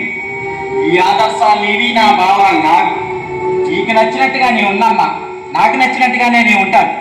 నువ్వు వేడిస్తే నాకేంటి, బాధపడితే నాకేంటి?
చెల్లమ్మా, ఏమిటమ్మా ఇది? చెమ కూడా హాని తలపెట్టని నువ్వు, వివేకిని నువ్వు చంపావా? నేను నమ్మలేకపోతున్నాను. నువ్వేదో రాస్తున్నావు కదా. నమ్మాలి. నా కొడుకుని నేనే చెప్పాను. నేను నేరం చేశానని అనుకుంటున్నాను కదా. నేను నేరస్తురాని. ఉత్తమ ఉపాధ్యాయ అవార్డు అందుకున్న నా రాధాకృష్ణుడే నేరస్తుని కలవడం అంత మంచిది కాదు. అమ్మా, దయచేసి ఇక్కడి నుంచి వెళ్ళిపో. చెల్లెమ్మా, నువ్వు నా తోడబుట్టిన చెల్లెలివమ్మా. నీ గురించి నాకు తెలియదా? నీ వ్యక్తిత్వం ఏమిటో బాగా తెలిసిన వాడిని. అయినా సరే నన్ను ఎప్పుడైనా చూడాలనిపించినా దయచేసి ఇంకెప్పుడు ఇక్కడికి రావద్దు. చెల్లెమ్మా, వెళ్ళిపో అన్నయ్య, అమ్మా, వెళ్ళిపో. చెల్లెమ్మా, అన్నయ్య, చెల్లెమ్మా, చెల్లెమ్మా, మళ్ళీ నిన్ను చూస్తానో లేదు. ఒక్కసారి చదివితే చూస్తాను అన్నయ్య. చెల్లెమ్మా, చెల్లెమ్మా.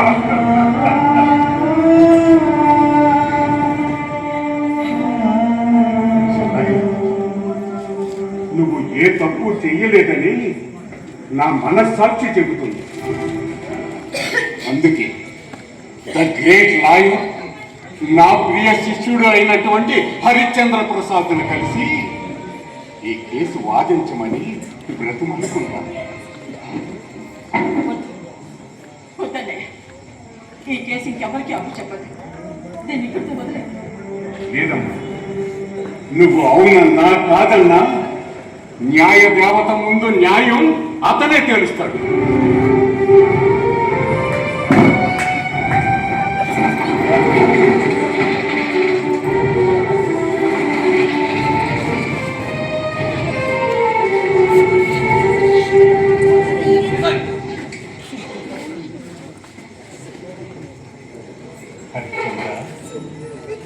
హరిశ్చంద్ర, నమస్కారం. నమస్కారం అయ్యా. బాగున్నావా?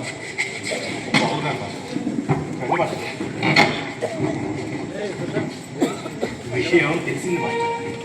ఆ విషయం గురించి నీతో మాట్లాడదామని వచ్చాను. హరిశ్చంద్ర, ఏమైనా సరే నా చెల్లెలు కేసు నువ్వే వాదించాలి. మాస్టర్, నేను ప్రాక్టీస్కి దూరంగా ఉంటున్నాను మాస్టర్. హరిశ్చంద్ర, అవును మాస్టర్, ఈ మధ్యకాలంలో నేను ఏ కేసు వాదించడం లేదు. హరిశ్చంద్ర, కారణాలు చెప్పి మిమ్మల్ని బాధ పెట్టడం నాకు ఇష్టం లేదు మాస్టర్. హరిశ్చంద్ర, దయించి అలా మాట్లాడు. నా ముఖం చూసైనా నా చెల్లెలు భారతి కేసు నువ్వే వాదించాలయ్యా. దయచేసి కాదనగలరు. సరే మాస్టర్, భారతి గారి కేసు నేను ట్యాకిల్ చేస్తాను. అలాగే అలాగే. అయినా భారతి గారు ఇంత పని చేశారంటే నేను నమ్మలేకపోతున్నా మాస్టర్. చూసావా, నీకే అలా అనిపిస్తే తోడబుట్టిన అన్నయ్యని నాకు ఎలా అనిపించాలి చెప్పు మాస్టర్.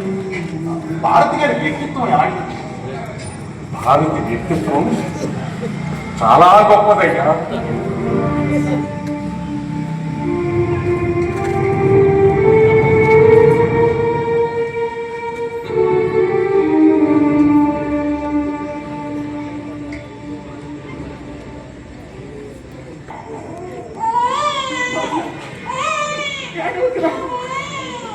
మీ నాన్నగారు చనిపోలేదు, కోట్లాది భారతీయుల గుండెల్లో నిలిచిపోయారు. ఆయన మనల్ని భౌతికంగా వదిలి వెళ్ళినారు, చరిత్రలో చిరంజీవిగా మిగిలిపోయారు. ఏమండి, మన ముక్తుల బిడ్డ మీ త్యాగానికి సాక్ష్యంగా, మీ ఆదర్శానికి ప్రతిరూపంగా వీటిని పెంచుతాను. భావి భారత పౌరుడిగా తీర్చిదిద్దుతాను. అంతవరకు మీరు నా గుండెల్లోనే కాదు, నా రోజుల సింధూరై చూస్తూనే ఉంటారు కదా.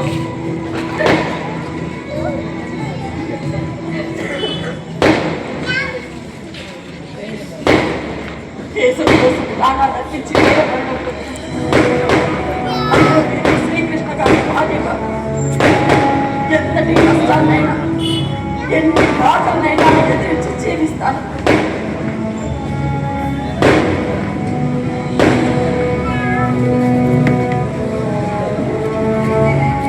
అంతటి మహోన్నతమైన వ్యక్తిత్వం అయ్యా నా చెల్లెలు. భారతి గారు ఎన్ని కష్టాలు ఎదురైనా తన కొడుకుని ప్రయోజనం తల్లికి ప్రేమించడమే తప్ప శిక్షించడం తెలియదు. తల్లి గర్భంలో బిడ్డ ఉన్నప్పుడు ఆ తల్లి తాను చనిపోతానని తెలిసినప్పుడు కూడా అది మాత్రం తన కొడుకును ఆదర్శ భావాలతో పెంచాలని కంకణం కట్టుకున్న భారతి గారు వివేకం ఎందుకు చెప్పారు? ఒక్కసారి మనం మాట్లాడటం ఎవరితో మాట్లాడటండి ముందుకే ఆమెలో ఉన్న నిజాయితీ అలా మాట్లాడుతుంది. విషయం పూర్తిగా మనం తెలుసుకోవాలంటే ఒకసారి మాట్లాడాలి.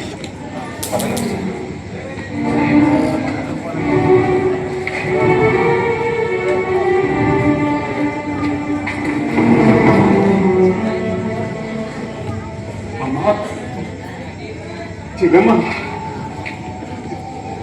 నమస్కారం. నా పేరు హరిశ్చంద్ర. మీ కేసు నేనే టైప్. ఎందుకంటే మీకు అనవసరమైన శ్రమ. నేను నేరం చేశానని ఒప్పుకుంటున్నాను కదా. నేను నేరస్తురాను. చట్టం దృష్టిలో నేను చేసింది నేరం, కానీ నా దృష్టిలో ఒక తల్లి విజయం. మీరు అనవసరమైన ప్రయత్నాలు చేసి నా ఆనందాన్ని పాడు చేయకండి. నాలాంటి తల్లికి శిక్ష పడాల్సిందే. ఏమిటమ్మా నువ్వు మాట్లాడేది? ఒక ప్రక్క నేరం చేశానంటున్నావు, మరో ప్రక్క విజయం సాధించానంటున్నావు. ఈ రెండు మాటల్లోని అంతరార్థం నాకు అర్థం కావడం లేదు తల్లి. కొన్ని విషయాలు అర్థం కాకపోవటమే మంచిదన్నయ్య. నేరం మీరు అంగీకరించిన నేను అంగీకరించిన బాధ్యత. ఎందుకని? ఎందుకంటే తల్లి అంటేనే నిజం. ఆ నిజాన్ని రక్షించాల్సిన బాధ్యత ఒక లాయర్గా నాపై నేను ఎంచుకున్న ఈ వృత్తికి ఉంది. కావచ్చు, కానీ నా కొడుకు వివేక్ని నేనే చెప్పాను. ఇది నిజం నిజం నిజం అయ్యేండొచ్చు, కానీ ఆ నేరం చేయడానికి గల కారణం ఏమిటో తెలియాలి. చెప్పండి, మాట్లాడండి. మౌనంగా ఉండిపోయారు. భారతి గారు నాది ఒక చిన్న అనుమానం. మీరు ఎవరితోనైనా ఏం మాట్లాడుతున్నావయ్యా? మంచితనానికి కొలబద్దంటూ ఉంటే ఆ కొలబద్దను మించిన మంచితనం నా చెల్లెలిదయ్యా. మాస్టారు, మీ అభిప్రాయాన్ని నేను అంగీకరిస్తాను. ఆత్మాభిమానం ఒక భారతీయుడికి కాదు, భారతదేశంలో పుట్టిన ప్రతి స్త్రీకి ఉంది. భారతి గారిని చిన్న మాట అన్నందుకే నన్ను చంపేంత పనిచేశారు చూసారా? అది ఆమెలో ఉన్న నిజాయితీ. క్షమించండి, మీతో నిజం చెప్పించాలని నేను ఇలా మాట్లాడాను. మీరు అవునన్నారు కాదు. ఈ కేసు నేను టేకప్ చేయడానికి గల కారణం ఏమిటంటే,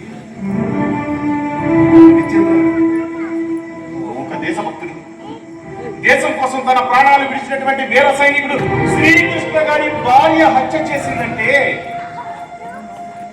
ఆయన ఆత్మ శాంతించమ్మా. దయచేసి న్యాయాన్ని బ్రతికించమని వేడుకుంటున్నాను. అని చెల్లెమ్మ, చెల్లెమ్మ,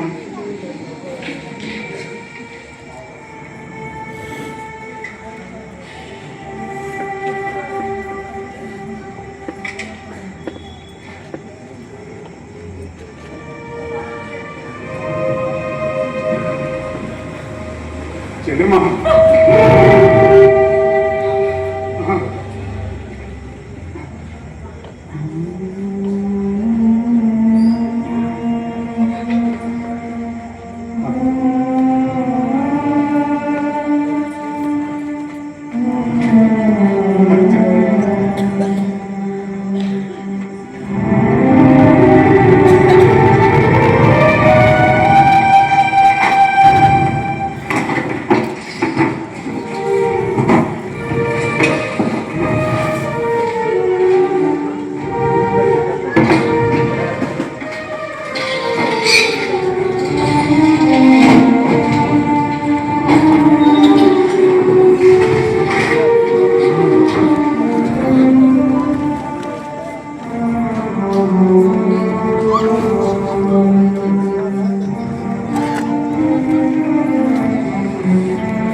పిపి రామకృష్ణ ప్రసాద్ గారు, యువర్ ఆనర్, ఈ కేసు చాలా విచిత్రంగా ఉంది. నేరస్తురాలే నేను నేరం చేశానని ఒప్పుకుంది. కాబట్టి ఇటువంటి నేరస్తురాలకి సపోర్ట్ చేయడం అంత మంచిది కాదు. పైగా కేసు తప్పుదారి పట్టే అవకాశం కనిపిస్తుంది. డిఫెన్స్ లాయర్ హరిశ్చంద్ర ప్రసాద్ గారు, any question? Yes your honour. Thank you your honour. ఇది ఒక స్త్రీ పరువు ప్రతిష్టకు సంబంధించిన కేసు. భూమిలో ముద్దాయిగా నిలబడిన భారతీయ తన కొడుకును తానే హత్య చేశానని ఒప్పుకున్నాను. కానీ ఆమె ఆ సంఘటన ఏ పరిస్థితుల్లో చేసిందో తెలుసుకుంది. ఒక తల్లిని రక్షించే బాధ్యత కోసం ఈ కేసును వాదించే అవకాశం నాకు కల్పించినట్టు తల్లి తన పిల్లలను ఎంతో అపురూపంగా కల్లారు ముద్దుగా పెంచుకుంది. బిడ్డకు చిన్న దెబ్బ తగిలితేనే తనకే తగిలినట్టుగా తలగింది. ఏ తల్లి బిడ్డను కావాలని చదువుతుంది? నేను కాదను. కానీ భారతి గారు తన రక్తం పంచుకు పుట్టిన వివేకును తన చేతులా ఆమె చంపింది. యువరాన, ఈ కేసును దర్యాప్తు చేస్తున్నా 2 టౌన్ ఎస్ఐ రమేష్ గారిని కోర్టులో ప్రవేశపెట్టవలసిందిగా కోరుతున్నాను. Permission granted. 2 town SI Ramesh గారిని ప్రవేశపెట్టండి. 2 టౌన్ ఎస్ఐ రమేష్ గారు, 2 టౌన్ ఎస్ఐ రమేష్ గారు, 2 టౌన్ ఎస్ఐ రమేష్ గారు.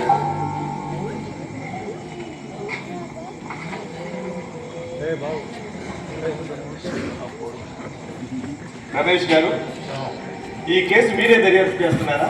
అవును సార్. సీనా ఫ్యాక్టరీకి వెళ్ళారా? అక్కడ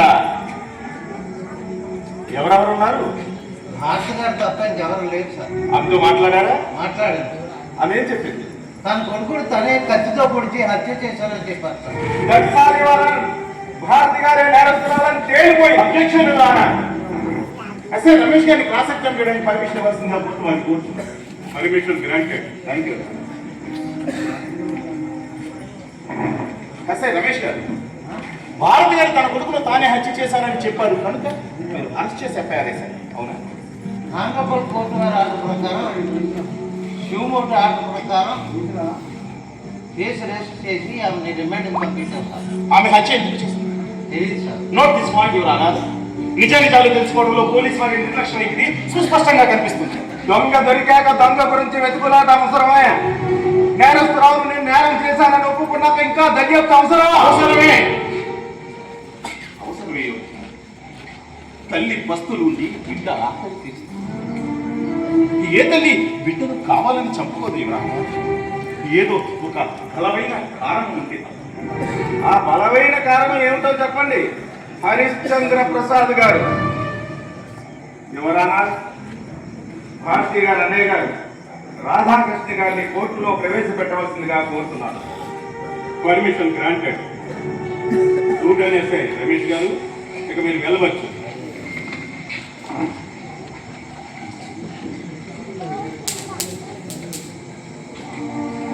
రాధాకృష్ణ గారిని ప్రవేశపెట్టండి. రాధాకృష్ణ గారు, రాధాకృష్ణ గారు, రాధాకృష్ణ గారు.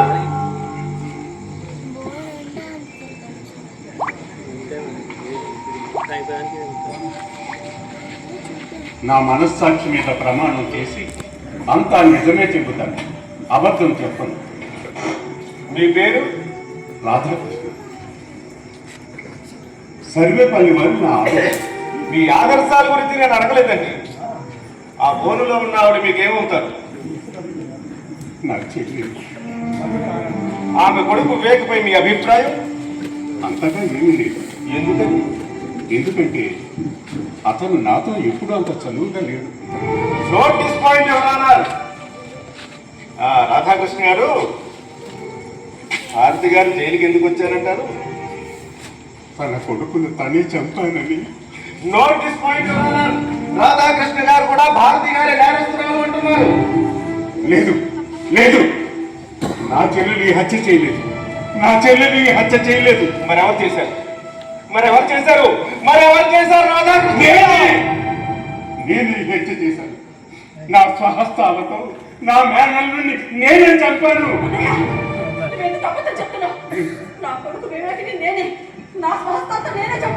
లేదు, నా చెల్లెలు అబద్ధం చెప్తుంది. వివేక్ నేనే చెప్పాను. నేనే చెప్పాను. నేనే చెప్పాను. నేనే చెప్పాను. Order order. What a interesting point your honour. చెల్లెల్ని కాపాడటం కోసం చెయ్యని నేరాన్ని చేశాను అంటున్నారు రాధాకృష్ణ గారు. మీరేమంటారు హరిశ్చంద్ర ప్రసాద్ గారు?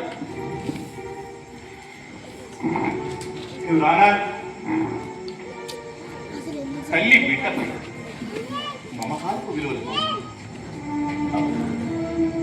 నాకు తెలిసి రాధాకృష్ణ గారి హత్య చేశారని నా అభిప్రాయం రానా? లేదు, నా చెల్లెలు అబద్ధం చెబుతుంది. నేనే నేరస్తుంది. నేనే నేరస్తుంది. నేనే నేరస్తుంది.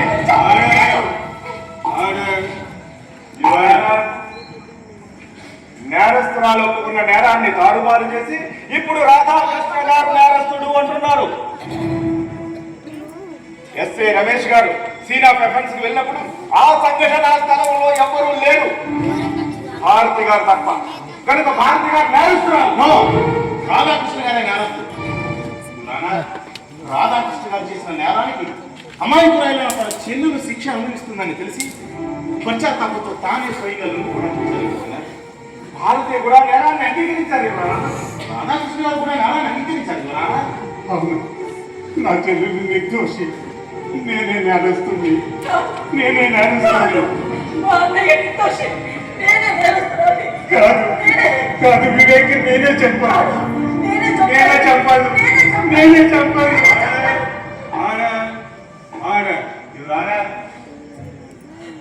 భారతి గారు నేరాన్ని అంగీకరించారు కనుక ఆమెను అరెస్ట్ చేసి రిమాండ్ విధించారు. రాధాకృష్ణ గారు కూడా నేరాన్ని అంగీకరించారు కాబట్టి ఆయన కూడా అరెస్ట్ చేసి రిమాండ్ విధించి నాకు విచారణ జరిపి శిక్ష విధించాల్సిందిగా కోర్టు వారి సమయంగా పోతుంది.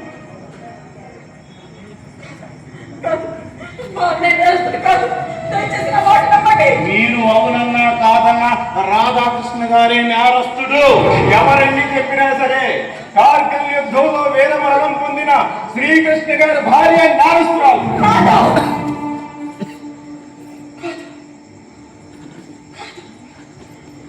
దేశం కోసం ప్రాణాలు అర్పించి వీరమరణం పొందిన శ్రీకృష్ణ గారి భార్య హస్తకురాలు కాదు.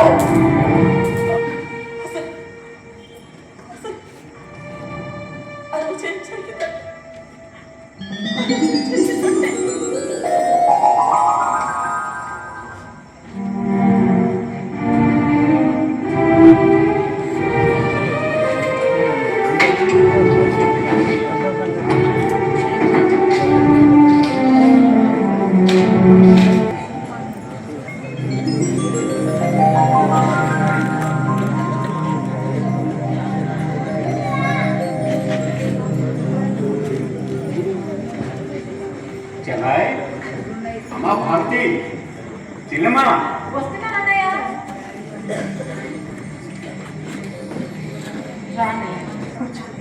చెల్లెమ్మా, ఈ రోజు నాకు చాలా సంతోషంగా ఉంది తల్లి. ఎందుకంటే మీ అన్నయ్య ఉత్తమ ఉపాధ్యాయుడిగా అవార్డు తీసుకోబోతున్నాడమ్మా. అవును తల్లి. చాలా సంతోషం అన్నయ్య. లోపల ఉన్నాడు. చెల్లెమ్మ, నీకు ఎన్నోసార్లు చెప్పాను ఏమిటన్నయ్య? అక్కడ నేను ఒంటరిగానే ఉంటున్నాను, మీరిద్దరూ వచ్చి నా దగ్గరే ఉంటే అందరూ ఒకే చోట హాయిగా ఉండొచ్చు కదా అని. చెల్లాయ్, అది నీ పుట్టిందిల్లమ్మా, నీకు పరాయిల్లు కాదుగా. నిజమే అన్నయ్య, కానీ ఇప్పటికే మేము మీకు చాలా భారం అయిపోయాం. చెల్లెమ్మా, కల్లో కూడా అలా మాట్లాడుతమ్మా. రక్త సంబంధం భారం కాదమ్మా, బాధ్యత తల్లి. అయినా నీకు అన్నమైనా నాన్ననైనా నేనే కదమ్మా. నిజమే, కానీ నేను అక్కడికి ఎందుకు రావడం లేదంటే ఈ ఇంట్లోనే ఆయన జ్ఞాపకాలతో బతుకుతున్నాను. ఆయన భౌతికంగా లేకపోయినా నాతోనే నా పక్కనే ఉన్నారు. నా జ్ఞాపకాలతో ఆనందంతో బతికేస్తున్నాను. కొత్తగా కనిపిస్తున్నావు. మావయ్య ఈరోజు ఉత్తమ ఉపాధ్యాయుడు అవార్డు అందుకోబోతున్నారు. అవార్డులు, సన్మానాలు. అవునురా. సన్మానం అంటే ఏంటి మావయ్య? మెల్లో ఒక దండేసి భుజాన్ని ఒక సాలువా కప్పి చుట్టూ 10 మంది చేరి చప్పట్లు కొడతారే, అదేనా? డబ్బులు ఇవ్వరు కదా. ఎవరికి ఏది ఎప్పుడు ఇవ్వాలో ఆ భగవంతుడే నిర్ణయిస్తాడు. దేవుణ్ణి ఒక పక్క డబ్బును ఒక పక్క పెడితే నీ చుట్టూ ఉన్న 10 మంది డబ్బున్న మార్గాన్ని ఎంచుకుంటారు మావయ్య.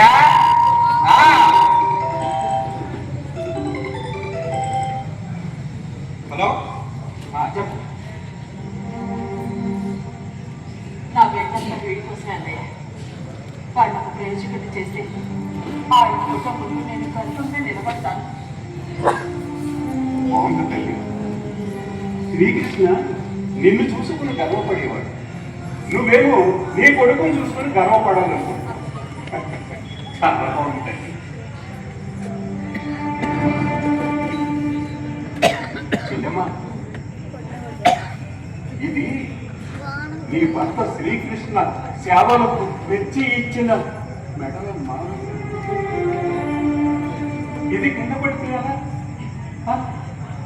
చూసుకోవాలి కదా. శ్రీకృష్ణ తన మెడల్స్ ని దైవంగా ఆరాధించేవాడు, ప్రాణప్రదంగా చూసుకునేవాడు. చిన్నమ్మ, అభివృద్ధులంటే ఓ కళాకారుడికైనా, ఓ ఉపాధ్యాయుడికైనా, ఓ దేశ సైనికుడికైనా అలంకారాలు, ఆదాయాలు కావాలి. అవి అతని ఆయుష్ రేఖను తెచ్చిపోయింది. ఇక నుండి జాగ్రత్తగా చూసుకుంటానన్నయ్య. అలాగే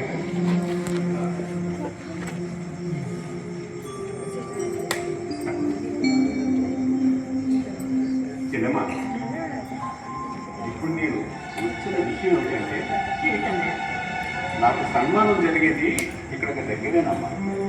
నిన్ను కూడా దగ్గరుండి కూడా నువ్వు తీసుకెళ్ళాలని వచ్చాను. నేను ఎక్కడికి రాను, నీకు తెలుసు కదన్నయ్య. సరే, నేను ఇబ్బంది పెట్టాను. మరి నేను వెళ్ళాను. అలాగే వస్తాను తల్లి. చెల్లెమ్మ, ఏంటన్నయ్య? సన్మానానికి వెళ్తున్నానమ్మా. నాకు ఎదురు తల్లి. చెల్లాయి, నీ చెక్కును నాకు శుభసూచకం లేదే. రామ్మా.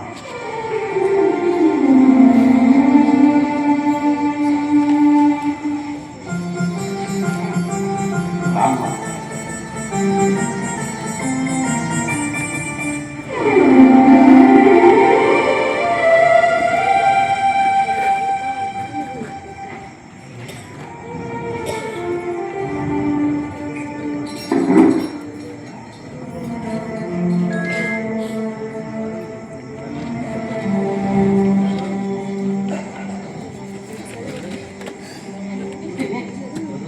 నీతో ఒక ముఖ్యమైన విషయం మాట్లాడాలి. సాయంత్రం మాట్లాడదు కానీ అమ్మా. సాయంత్రం అంటే ఏంటా? నీ దృష్టిలో అర్ధరాత్రి అన్నమాట. అసలు నువ్వేం చేస్తున్నావురా?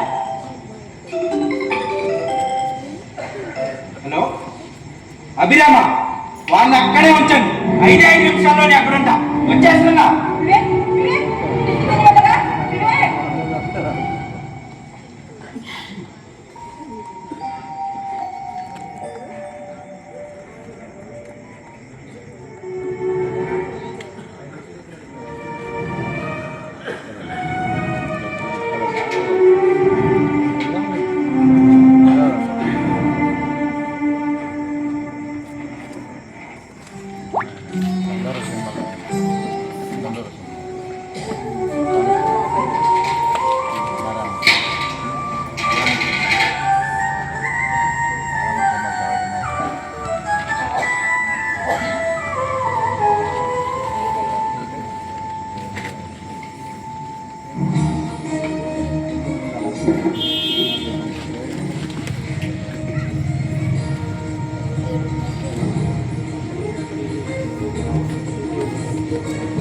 ఉపాధ్యాయ అవార్డులు అందుకున్న రాధాకృష్ణ మాస్టర్ స్పందన. అందరికీ నమస్కారం. ఈరోజు మీ అందరి సమక్షంలో ఉత్తమ ఉపాధ్యాయుడిగా అవార్డు తీసుకోవడం నాకు ఎంతో సంతోషాన్ని కలిగించింది. అదే సమయంలో మనసు లోతుల్లోకి తొంగి చూస్తే కొండంత విషాదం కనిపిస్తుంది. ఈ సంతోషం, ఆ విషాదం, ఈ రెండింటి గురించి ఇప్పుడు నేను మీతో మాట్లాడబోతున్నాను. ఈ ప్రపంచంలో ఎలాంటి వ్యక్తులనైనా ఇద్దరు సన్మార్గంలో పెట్టగలుగుతారు. ఒకరు తల్లిదండ్రులు, మరొకరు ఉపాధ్యాయులు. నేను నా జీవితంలో ఎంతో మంది పిల్లల్ని భావి భారత పౌరుడిగా తీర్చిదిద్దగలిగాను. మరెంతో మంది పిల్లలు నా దగ్గర చదువుకుని ఇంజనీర్లుగా, డాక్టర్లుగా, లాయర్లుగా స్థిరపడి తమ జీవితాల్లో ఆనందంగా బ్రతుకుతున్నారు. వాళ్ళల్లో ఎవరైనా ఎప్పుడైనా ఎక్కడైనా నాకు తారసపడితే ఆత్రంగా నా దగ్గరకు వచ్చి, మాస్టారు నేను మీ విద్యార్థిని, మాస్టారు నేను మీ దగ్గర చదువుకున్నాను అని వాళ్ళు ఆప్యాయంగా మాట్లాడుతూ ఉంటే నాకు 1000 ఏనుగుల బలం వచ్చినట్టు ఉంటుంది. కానీ నేటి యువతలు ఎంతో మంది కష్టే ఫలి అన్న సిద్ధాంతాన్ని మర్చిపోయి ఈజీ మనీకి అలవాటు పడి చెడు అలవాట్లకు బానిసలై తమ జీవితాలను నాశనం చేసుకుంటున్నారు. దీనికి ప్రధానంగా ఒక కారణం గంజాయి. గంజాయి అనే మత్తు, ఈ మత్తు నేడు సమాజాన్ని భయభ్రాంతులకు గురి చేస్తున్న పెద్ద జబ్బు. ఈ గంజాయి మత్తులు విద్యార్థులు ఉపాధ్యాయులపై తిరగబడుతున్నారు, తల్లిదండ్రులను ఎదిరిస్తున్నారు. ప్రయోజకులు కావలసిన వాళ్ళు వీధి రౌడీలుగా, దోపిడీ దొంగలుగా మారిపోతున్నారు. ఉపాధ్యాయుడిగా నేను ఎంతవరకు ఓడిపోలేదు, కానీ ఇప్పుడు ఓడిపోతానేమోనని భయం వేస్తుంది. భయం వేస్తుంది. గురుదేవో మహేశ్వర గురు సాక్షాత్ పరబ్రహ్మ తస్మై శ్రీ గురవే నమః.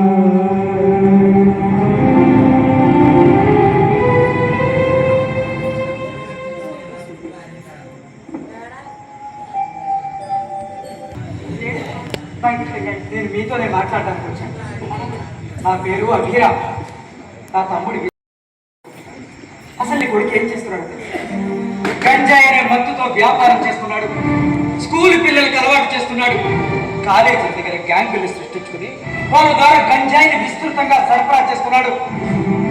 నా స్నేహితుడు నీ కొడుకు అలవాటు చేసిన గంజాయి మత్తుకు బానిసై ఇంట్లో దొంగతనం చేసి ఆ నగల్ని అమ్ముకునే అపస్మారక స్థితిలో రైలు పట్టాల మీద పడుకున్నాడు. రైలు మీదకి ఎక్కడంతో మాంసపు ముద్దలు చెల్లా చెదరైపోయాడు. కాళ్ళ పారాలు ఆరకుంటే ఆత్మహత్య చేసుకుంది. దానికి కారణం నీ కొడుకు వివేక్. చాలా మంది తల్లిదండ్రులు గంజాయి మత్తుకు బానిసైన తమ పిల్లల్ని చూసి ఏం చేయాలో దిక్కుతోచక పిల్లల్ని గదుల్లో పెట్టి తాళాలు వేసి గుమ్మం బయట బిక్కు బిక్కు మరి చేస్తూ బతుకుతున్న ఈనాటికి ఎందరో తల్లిదండ్రులు. దానికి కారణం నీ కొడుకు వివేక్. నా విషయానికి వద్దాం. నా తమ్ముడు విజయ్ నీ కొడుకు అలవాటు చేసిన గంజాయి మత్తుకు బానిసై ఇంటిలో డబ్బుల్ని దొంగతనం చేశాడు. అమ్మ హాస్పిటల్లో ఉంది. సమయానికి హాస్పిటల్లో డబ్బులు కట్టలేకపోవడం వల్ల ఆపరేటర్ ఆగి మా అమ్మ చనిపోయింది.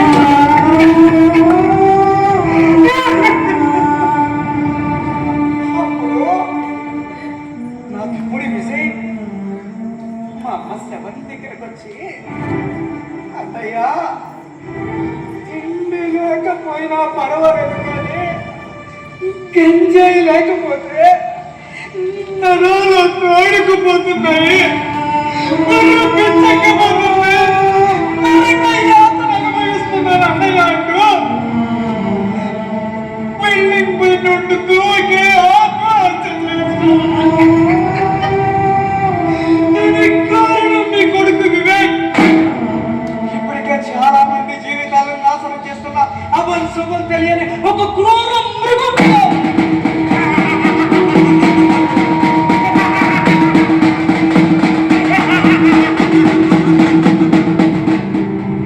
ఆ క్రూర మృగాన్ని నేను వదిలిపెట్టను.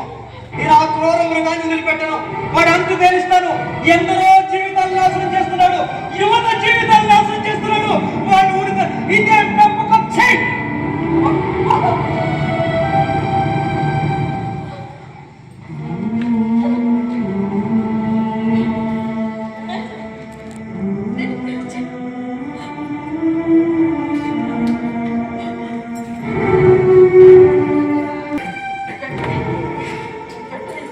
ఫోన్ చేసి చెప్పాలి.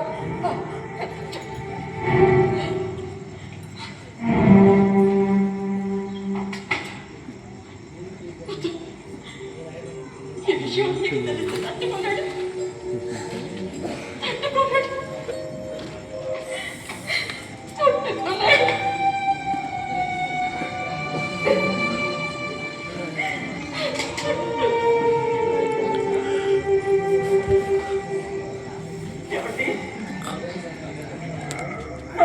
ప్రకటిస్తారు కదా, వాడిని ప్రయోజకుడిని చేస్తారని మీకు మాటిచ్చాను. కానీ ఇప్పుడు ఆ మాట నేను నిలబెట్టుకోలేకపోయాను. నన్ను క్షమించండి.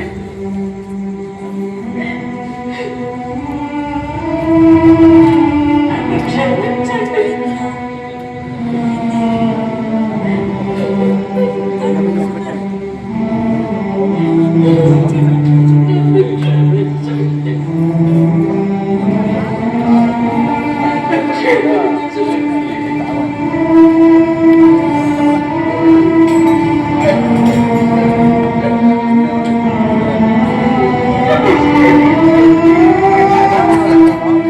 Vikram, is finish.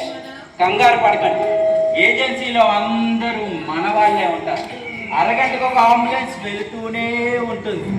అందులో ఉండేది పేషెంట్లు కాదు. నా వ్యాపార సామ్రాజ్యం గంజాయి. విక్రమ్, మన వ్యాపారంలో నీతి నియమాలు ఉండకూడదురా.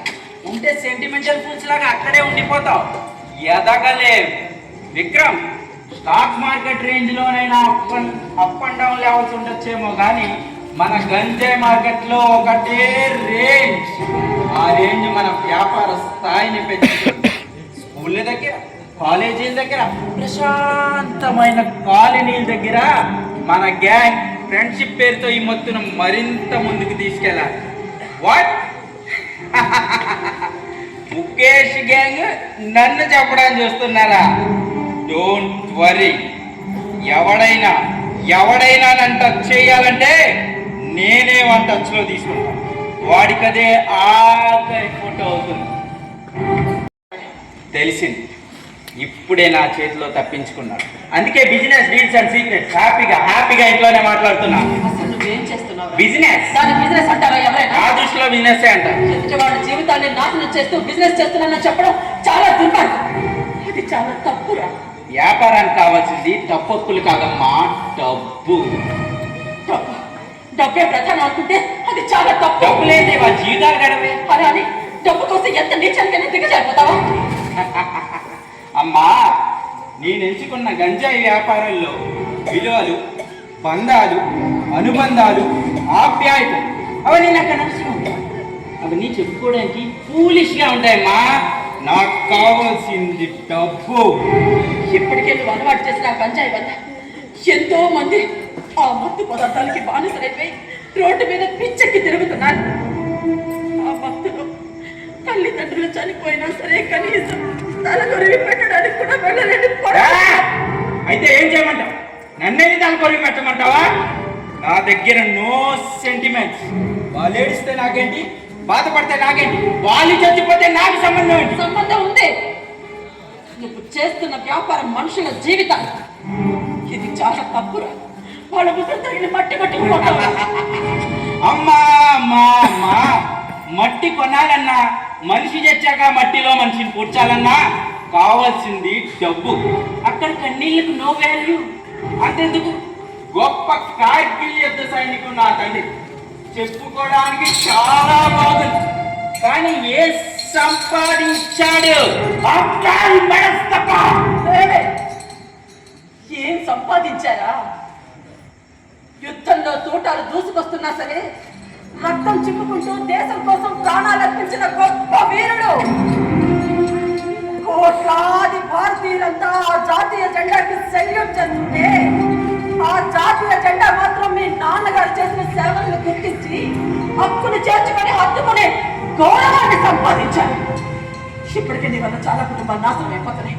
నువ్వు ఇంకలాగే చేస్తుంటే నేను చూస్తూ ఊరుకోను. నేను ఇక్కడ ఆపే పట్టు ఏం చేస్తావు?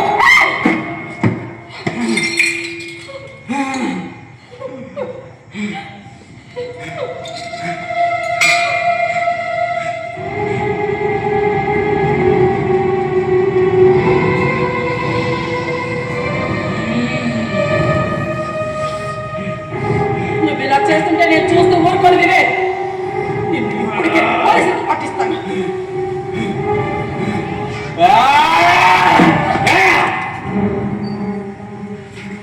ఏమ్మా, కోపం వచ్చిందా? నన్ను చంపేయాలనిపిస్తుందా?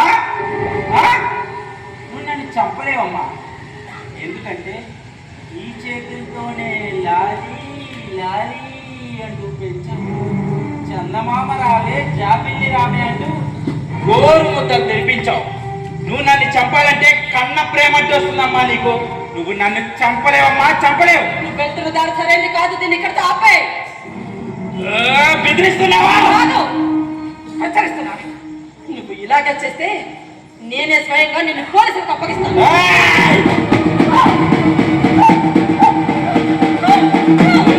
చెప్తావా?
నన్ను క్షమించండి రాగా. అబద్ధం ఆడటం తప్పు అని చెప్పే ఒక ఉపాధ్యాయుడు న్యాయాన్ని రక్షించడం కోసం, భారతి గారి చేత నేను చెప్పించడం కోసం ఇలా చేయవలసి వచ్చింది. సారీ రాగా. చట్టం ఎవరి చుట్టం కాదు, చట్టాన్ని ఎవరి చెప్పు చేతుల్లోకి తీసుకోకూడదు. ఏదేమైనా ఈమె చేసింది నేరం, నేరం, నేరం. ఏది నేరం? ఏది నేరం? గంజాయి మధ్యలో మధ్యతరగతి కుటుంబాలను నాశనం చేసి ఒక దుర్మార్గుని చంపడం నేరమా? రానా, ఆ గంజాయి మధ్యలో మధ్యతరగతి కుటుంబాలలో నాది ఒక కుటుంబం యువరానా.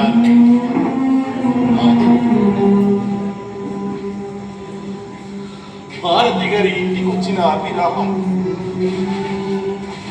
నా పెద్ద కొడుకు మనస్తాపంతో ఆత్మహత్య చేసుకున్నది నా చిన్న కొడుకు విజయ్. సమయం తగ్గించమన్నది హాస్పిటల్లో కళ్ళు మూసినది.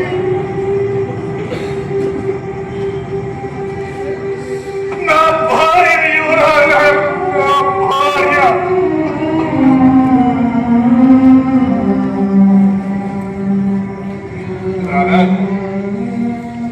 ఆత్మరక్షణ కోసం భారతి గారి హత్య చేశారు. నేను చేసింది హత్య కాదు. చేసింది హత్య కాదు. దేశంలో పెరిగిపోతున్న దుర్మార్గాన్ని చంపాను. ఒక గంజాయి రాక్షసుని చంపాను. మీరు మీ బిడ్డని శిక్షించారు. మిమ్మల్ని ఆదర్శంగా తీసుకుని ప్రతి తల్లి చంపుకుంటూ పోతే చట్టాలు ఎందుకు, న్యాయస్థానాలు ఎందుకు? ఏది ఏమైనా మీరు చేసింది నేరం. నేను చేసింది నేరం కాదు. ఆనాడు మహిషాసుర మంత్రి చేసింది న్యాయమే అయితే నేను చేసింది కూడా న్యాయమే. పురాణాల్లో అప్పుడు అలా జరిగి ఉండవచ్చు, కానీ ఇప్పుడు నేరస్తుల్ని శిక్షించడానికి చట్టాలున్నాయి, న్యాయాలున్నాయి, భారత రాజ్యాంగం ఉంది. ఉండొచ్చు. కానీ నేడు పురాణాల్లో మించిన రాక్షసులు ఉన్నారు. గంజాయి రాక్షసులు. వీధి కుక్కడున్నాడు. ఆ మత్తులో పడి రోడ్ల మీద పిచ్చి కుక్కలాగా తిరుగుతున్నారు. వాటికి ఎంతో పవిత్రంగా పూజించుకునే మంగళసూత్రాన్ని తెంపుకపోతున్నారు. వస్తే ఆ రైతు బెంబేలెత్తిపోయి వెంటనే దాన్ని పీకి పడేస్తాడు. అలాగే ఈ సంఘంలో వివేక్ అనే గంజాయి మొక్క వచ్చింది. దాన్ని వెంటనే పీకేయాలి, లేకపోతే ఇంటికొక గంజాయి మొక్క మొలుస్తూనే ఉంటుంది, మొలుస్తూనే ఉంటుంది, మొలుస్తూనే ఉంటుంది.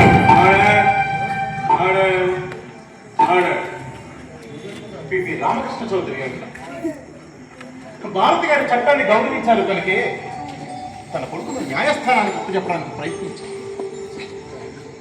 యువరానా, ఈ సమాజంలో తల్లిని చంపుకున్న కొడుకులు ఉన్నారేమో కానీ కొడుకును చంపుకున్న తల్లులు లేరు. ఈ మాతృవృత్తి తన మాతృత్వాన్ని చంపుకుని తన కొడుకు వల్ల ఈ సమాజంలో ఏ స్త్రీ కడుపు కోతకు గురి కాకూడదని సమాజ శ్రేయస్సు కోసం, భావితరాల భవిష్యత్తు కోసం తల్లిగా ఆత్మవంచన చేసుకుని వివేక్ అనే ఒక గంజాయి రాక్షసుడితో మతం మార్చింది. ఇక్కడున్న మనం అందరం కూడా ఆమె వ్యక్తిత్వానికి శిరస్సు వంచి పాదాభివందనం చేయవచ్చు.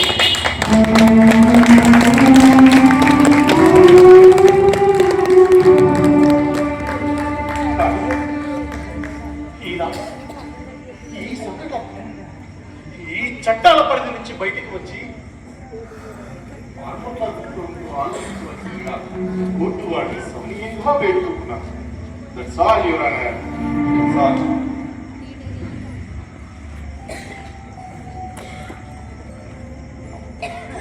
విపి గారు, ఎనీ క్వశ్చన్?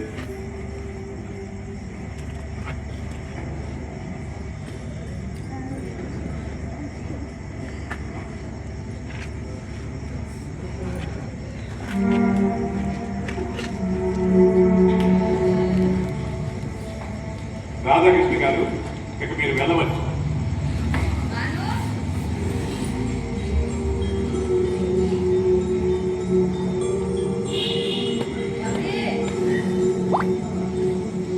మీరు చెప్పుకోవాల్సింది ఏమైనా ఉందా? ఉంది యువరానా. న్యాయస్థానంలో న్యాయదేవత కళ్ళకి గంతలు ఎందుకు పట్టుకుంటున్నాం? ఈనాటి వ్యవస్థకు తెలియదు.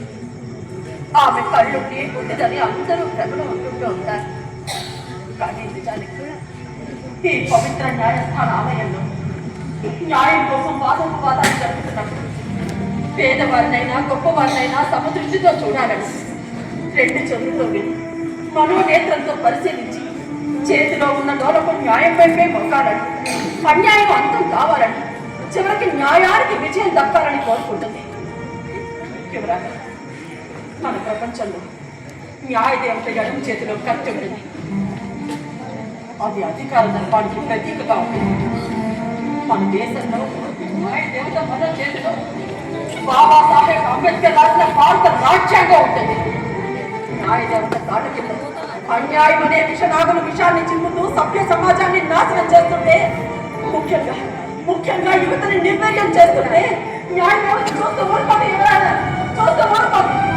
న్యాయం కన్నా, చట్టం కన్నా, నీతి నియమాల కన్నా ధర్మం గొప్పది.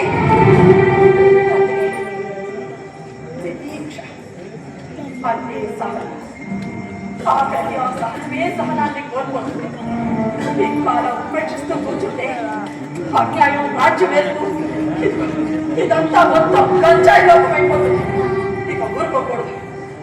సంహారం జరగాల్సింది, సంహారం జరగాల్సింది, సంహారం జరగాల్సింది.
జయతే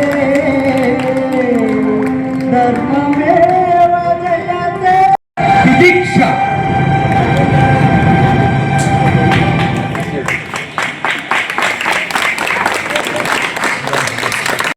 దర్శకత్వం శ్రీ డి వినయ్ గారు. Thank you sir, thank you very much. ఈ సీనియారిటీ చాలా గొప్పది. Thank you very much. మా యొక్క వేదిక పైన మీ యొక్క నాటకాన్ని ఆడినందుకు ప్రత్యేక కృతజ్ఞత తెలియజేసుకుంటూ ఈ యొక్క నాటక పారితోషిక దాత శ్రీ ముత్యం వెంకన్నగౌడ్ గణాల్లో ప్రారంభం కానుంది. కాబట్టి దయచేసి అందరూ కూడా ప్రేక్షకులు కూర్చోవలసిందిగా కోరుతున్నాం. ఇప్పుడు మనకు అందించినటువంటి శ్రీ బీబీకే క్రియేషన్స్ కాకినాడ వారి యొక్క తితీక్ష నాటిక మనని చాలా చక్కగా అలరించింది. ఈనాడు సమాజంలో జరుగుతున్నటువంటి గంజాయి దానికి ఎంతోమంది యువత దాని బారిన పడి చాలామంది ఇబ్బందులు పడుతున్నటువంటి సంగతిని మనకు చూపెట్టారు. ఆ తల్లి చేసిన త్యాగం మనకందరినీ కూడా ఒక విధంగా కలవరించినప్పటికీ కూడా ఇది సరైనటువంటి శిక్ష అని కూడా అనిపించింది. ఇలా 3వ రోజు 4వ రోజు ఎన్ని రోజులైతే వీక్షిస్తారో అందరూ విజయవంతంగా వచ్చి ఆ చైతన్య కళా సమైక్య చేసే యొక్క నాటక రంగాన్ని గౌరవించి అందరూ ముందు రావాలని ఆకాంక్షించుకుంటూ మీ సెలవు తీసుకుంటూ జై హింద్.